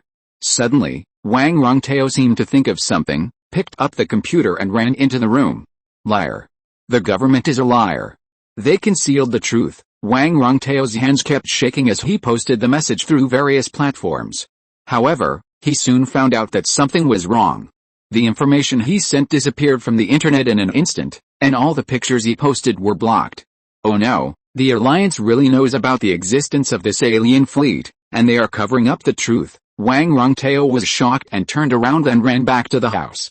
He wanted to pack some clothes and daily necessities and hide in the countryside for a while. He didn't know that there were countless astronomy enthusiasts like him in the world. These astronomy enthusiasts had discovered the alien fleet in the lunar orbit, but no news could be spread on the internet. Some stupid enthusiasts ran to the streets, holding photos in their hands and shouting to everyone they met that aliens had arrived. These people were soon sent to mental hospitals or local police stations. However, as more and more people discovered abnormalities, governments of various countries also found that they could no longer cover it up, so fortunately, the facts were made public. Fellow citizens, I have a piece of news that is not sure whether it is good or bad. An alien fleet has arrived in the solar system and has reached the orbit of the moon. All citizens, please follow the guidance of soldiers and police within 12 hours and evacuate to shelters in various places in an orderly manner. A curfew and martial law are now being implemented nationwide. All acts of smashing, looting, burning and marching will be regarded as endangering social security and will be sentenced to life imprisonment or death penalty. Repeat, everyone, follow the guidance and go to the nearest shelter. All those who smash, loot, burn and steal during special circumstances will be sentenced to life imprisonment or death penalty. As the speeches of the heads of state of various countries came on TV and radio, the world finally became chaotic.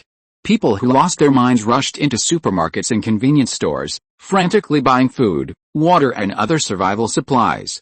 Most people followed the instructions of government departments and went to nearby shelters, but a small number of people chose to flee to the countryside. They believed that it was not safe for too many people to gather together. Some people who had the ability to survive in the wild even hid in the mountains and forests. The remaining small group of people were mentally ill patients who believed that aliens were here to liberate them and lead them to a carefree life. These mentally ill people were like those in the movie Independence Day, holding up various banners such as "I love aliens" and "I want to have monkeys with aliens" and standing on the rooftops of various buildings, hoping that the aliens would notice them and take them away. At this time, in the flagship of the Andal fleet, Izo, the person in charge of the expedition, was sitting in the command seat, enjoying the music and tasting blue fruit wine. "General, are we going to start contacting the civilization on Earth?" an officer asked in a low voice. "No hurry, we are waiting for these monkeys who have not yet evolved to contact us themselves. They can't wait." Izo shook his wine glass and sneered.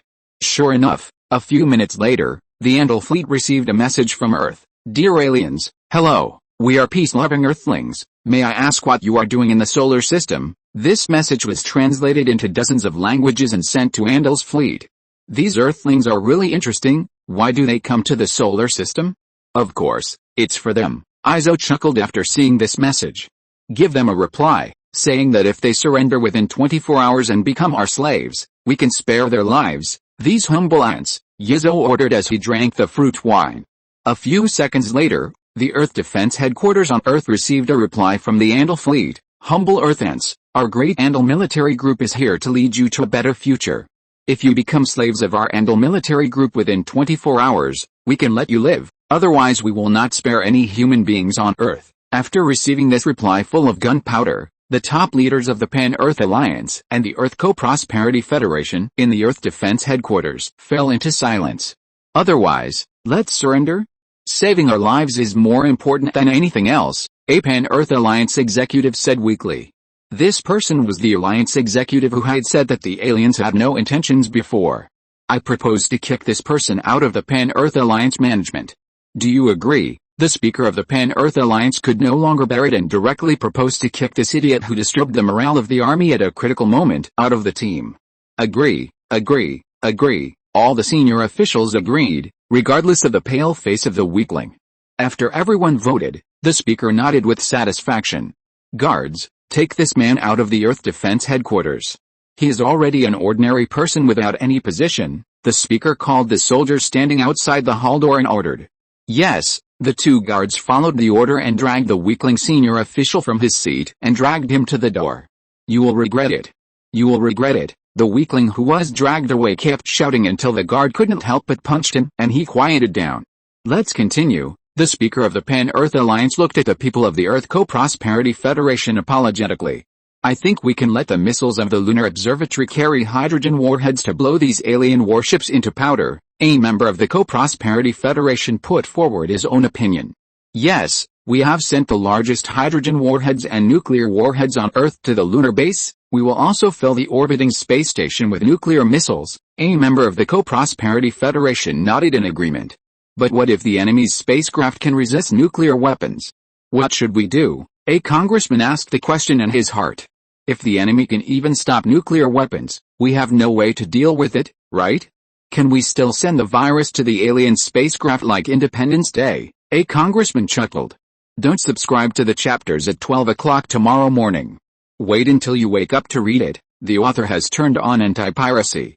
Chapter 173 Playing with the Earthlings, second update for Saber Knight. Then let's do this first. We will use the missiles and aerospace fighters of the lunar base to conduct a test attack. Finally, the top leaders of the Pan-Earth Alliance and the Earth Co-Prosperity Federation reached an agreement.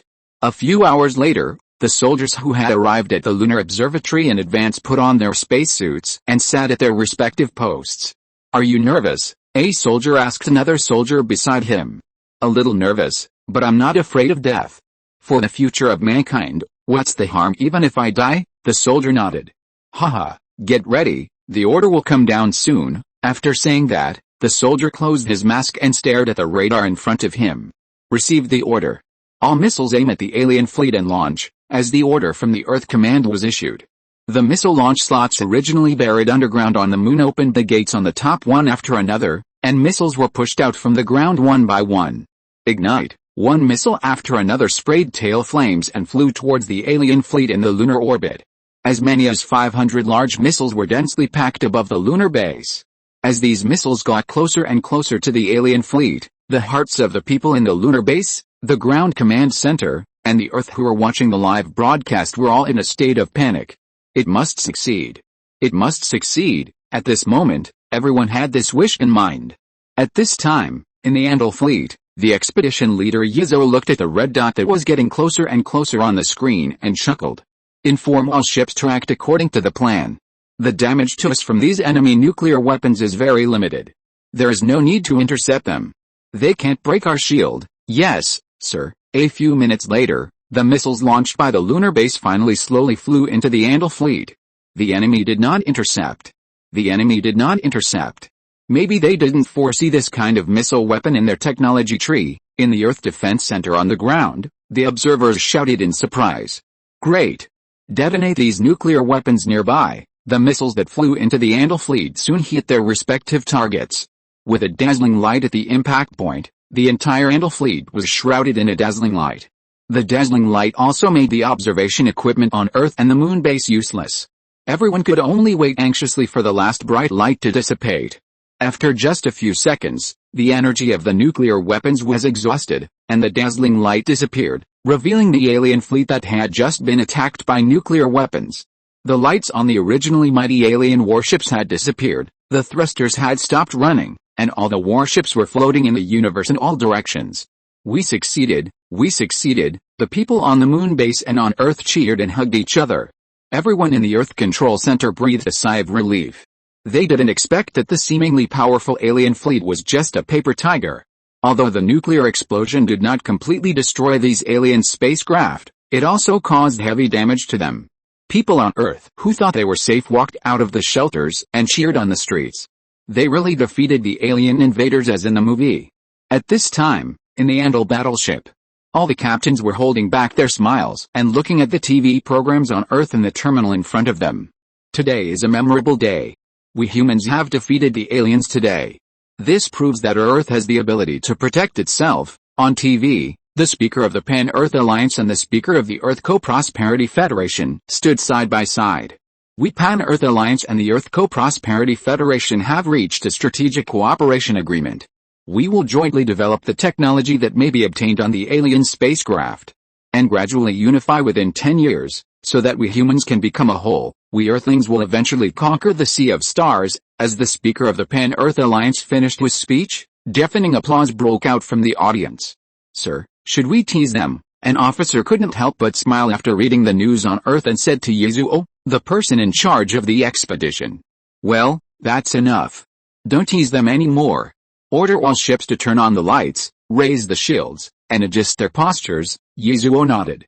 "Yes, sir." After receiving the order, all ships turned on the lights on the warships, and the thrusters at the tail began to reignite. The people who were celebrating in the lunar base and the Earth headquarters were dumbfounded. What's going on? Everyone couldn't believe their eyes. The enemy they defeated was resurrected on the spot, and it seemed that they were not hurt at all.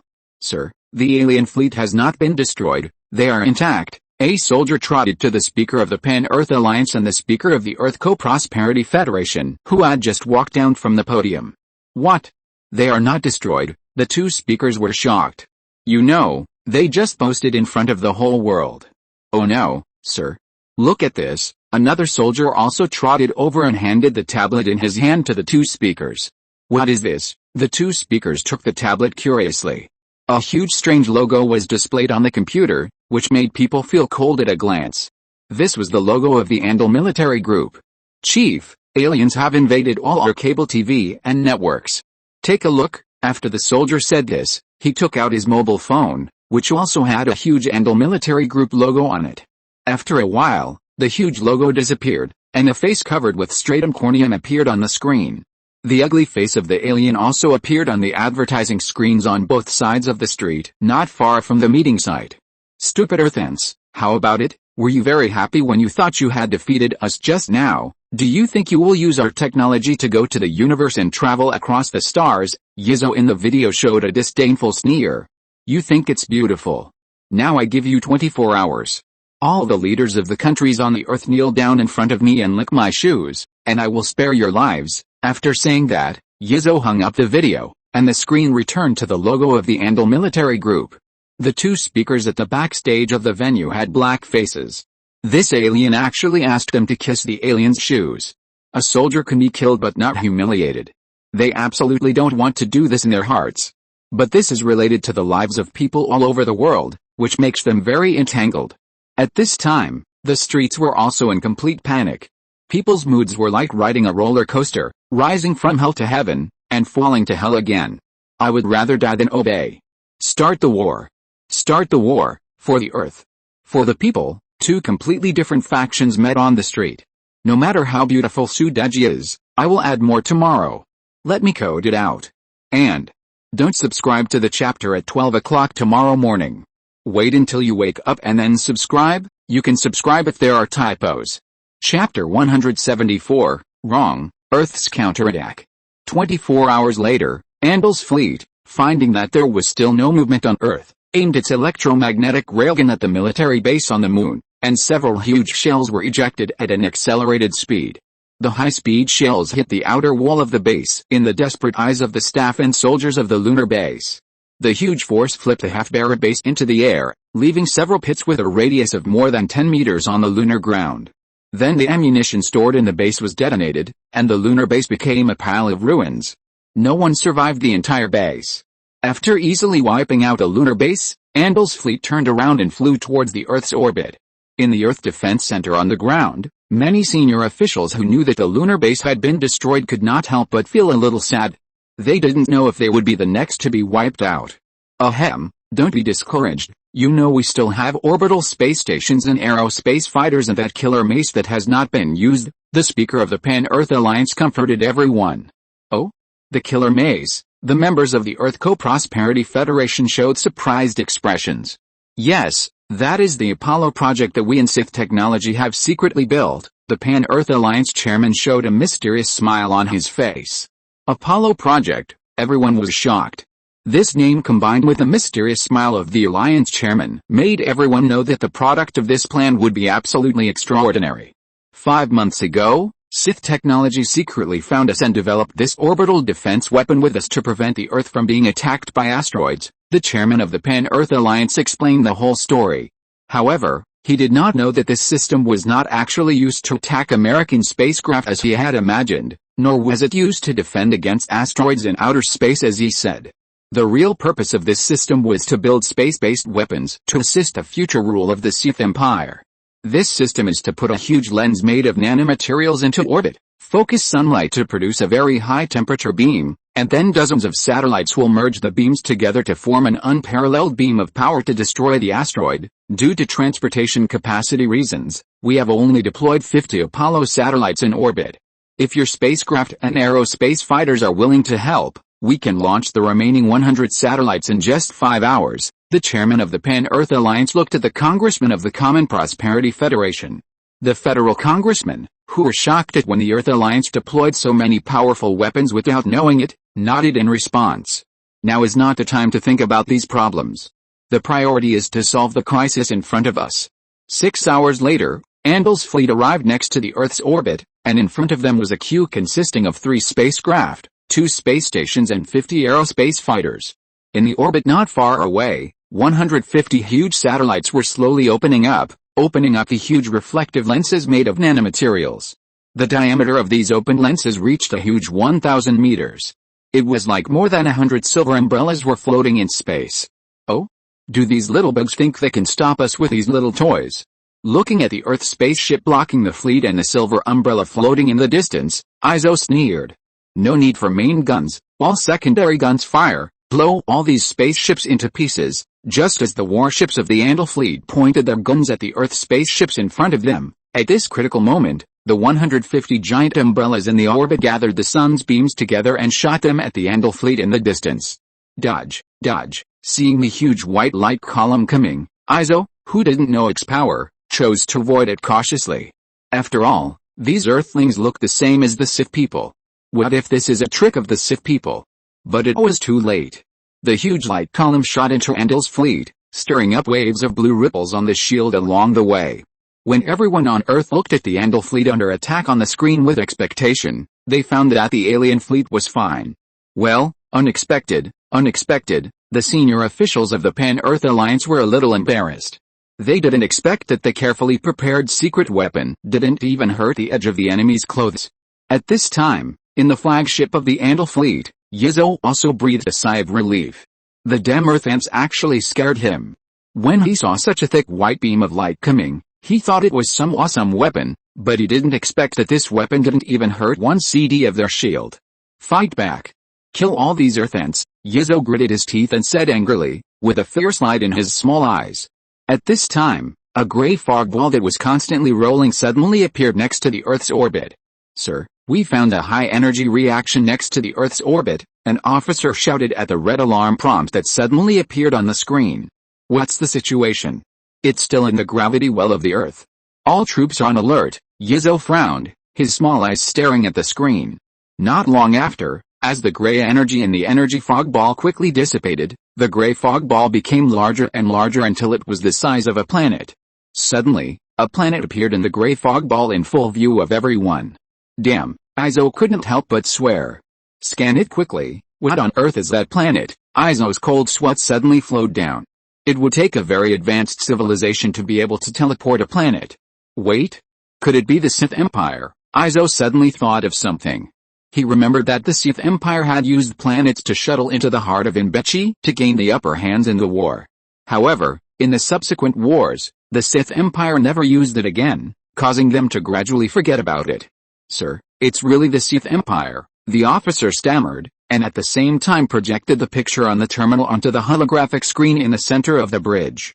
The screen was a sea of Sith Empire warships rising from the planet Amun. The black Imperial logo on these silver warships was so conspicuous, and the blood-red background gave these warships a fierce and murderous aura. Back to half a month ago, the Empire accidentally scanned the hyperspace fluctuations approaching the solar system through a secretly built scanning device. In a hurry, Li Mingze asked Sith Technology to build a wormhole coordinate calibrator as soon as possible, and sent a fleet to the Amun star, ready to go at any time. Once the wormhole coordinates of the Earth were marked, Li Mingze took the Amun star into the wormhole and rushed towards the direction of the Earth. Chapter 175, Wrong, the Empire arrives. It's not your fault.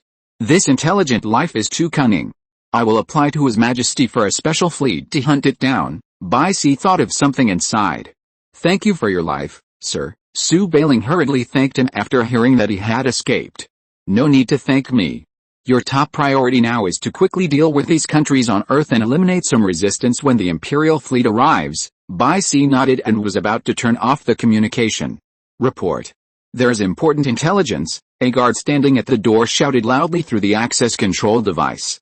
Come in. Su Bailing saw from the screen that the other party was also an agent who had been trained by the Empire like himself, and knew that he must have important intelligence to report. Greetings, Chief Bai and Chief Bailing. The guard came in and saluted the Imperial Army first. Chief, the hyperspace scanning device we just built not long ago found a violent hyperspace reaction in the direction of the Earth to the Empire. Please confirm whether it is the Imperial fleet, Chief Bai. The soldier passed the information on the tablet in his hand to Bai-Si and Su Bailing. I'm sure this is not our Empire's fleet. Now the fleet of the Sith Empire is still docked in the Channel defense line and has not moved. Bai-Si frowned after clicking on the information. Wait. This direction is the Andal military group. Bai-Si suddenly thought of something and said in surprise. Andal military group? Su Bailing asked curiously. Yes, the Andal military group is an interstellar civilization that is at war with our empire. They are located between the Sith Empire and the Earth. Bai-Si's face became more and more gloomy. Wait for me, I'll go find His Majesty. After saying that, Bai-Si left the two people who were looking at each other and disappeared. On the planet Amun, Mingze, who had inspected the construction site, was about to return to the hibernation cabin on the spacecraft. Suddenly, a communication from the Earth Infiltration Department stopped him. What's the matter? Mingze asked with a frown. Generally, his terminal could not be dialed without major events to report. Your Majesty, the hyperspace scanning device we built on Earth has detected hyperspace fluctuations near the Andal military group. I suspect that the Andal people have discovered the location of the Earth. Bai-Si's anxious face appeared on the holographic screen of Mingze's terminal. It shouldn't be. Didn't we scan the surrounding area of the solar system and show that there is a layer of energy cloud enveloping the solar system? Logically, this energy cloud should be able to shield ordinary long-range detection. Is it possible? Mingze suddenly thought of something and slammed his fist. Damn it. It must be the Earthlings who killed themselves. Mingze suddenly thought of the Voyager launched into space by the Earth in the 1970s, which marked the coordinates of the Earth and human information. Order Sith technology to build a wormhole coordinate marker immediately. Mingze hung up the communication after giving Bai-Si the order. Tianyi, mobilize 800 cruisers and destroyers to the planet Amun. Mingze then called out Tianyi. Your Majesty, do you want to use Amun Star to rush to the solar system? But the core of Amun Star can only provide energy for one wormhole shuttle. Tianyi's figure appeared in front of Mingze and asked. That's right, I can't care so much now. Can these people touch my home planet at will? Mingze gritted his teeth and said. Okay, you have the final say. Tianyi's figure disappeared into the air. A few days later, Sith technology on Earth sent the hastily produced wormhole coordinate marking device into space with a spacecraft. After receiving the information confirming the wormhole coordinates, hundreds of warships landed on Amun Star. As the countdown ended, a blue shield wrapped Amun Star and disappeared into the starry sky in a burst of energy mist. After almost a month of flight, Amun Star finally left the wormhole channel and came to the side of the Earth. Seeing that Andal's fleet was still floating above the Earth's orbit, Mingze breathed a sigh of relief. All warships take off and beat these Andal's bastards into space junk for me. Mingze stood in the bridge of the flagship. The anti-gravity engines and thrusters of the cruisers on the ground were running wildly, and the huge ships weighing more than 1.2 million tons took off into the sky. The destroyers without anti-gravity engines also took off with the help of tugboats and flew towards the gathering point in the orbit. Izo, who was in charge of the expedition of the Andal fleet, was a little upset. The Sith Empire was really haunting. He had come so far and still encountered the fleet of the Sith Empire. All warships dispersed their battle formations and prepared to fight, Izo ordered. Facing a strong enemy, the entire Andal fleet sounded the emergency combat alarm, and many Andal soldiers who were originally idle were alerted. One by one, the warships also quickly dispersed to the surroundings, leaving enough space for high-speed evasion. At this time on the Earth, the emotions of the people in the Earth Defense Center once again experienced ups and downs. Unexpectedly, just when they thought they were about to die, a new force appeared. They quickly calmed down about the new alien civilization. After all, if there are too many lice, they are not afraid of being bitten. It doesn't matter if there are few more alien civilizations. Maybe this new alien civilization is friendly to the Earth. You know, Not all civilizations in the universe are warlike, a congressman suddenly said. Yes, maybe some civilizations are responsible for maintaining order. They came to help us when they saw us being invaded. After all, this civilization did not send any threatening information, right? Another congressman also echoed. Yes, maybe we can take this opportunity to join this big family of the universe, interact with other civilizations in a friendly manner, and develop the vast universe together, right? Another congressman stood up. Because the appearance of these new warships is too confusing, the streamlined silver hull does not look like the kind of civilization that is keen on aggression, and it is completely different from the Andal military group that clamors to enslave the Earth. Looking at the shape of the Andal military group's warships, it is full of steel and bloody atmosphere of killing. Preconceived ideas have occupied everyone's brains, and their hearts are constantly giving psychological hints to ease their despair. I don't know if you noticed, isn't this the planet that appeared next to our Earth some time ago and then disappeared? The speaker of the Earth Alliance suddenly interrupted. That's right. It seems that they must have been observing us for a long time, but if they are friendly, then why was the landing spacecraft we sent up shot down? A congressman asked the question in his mind. End of this chapter. Thank you very much for reaching the end. Don't forget to like. Looking for more exclusive content and immediate access? Subscribe to our Patreon. Remember, every like, subscription, or donation encourages us to continue. Thanks to everyone, see you in the next video.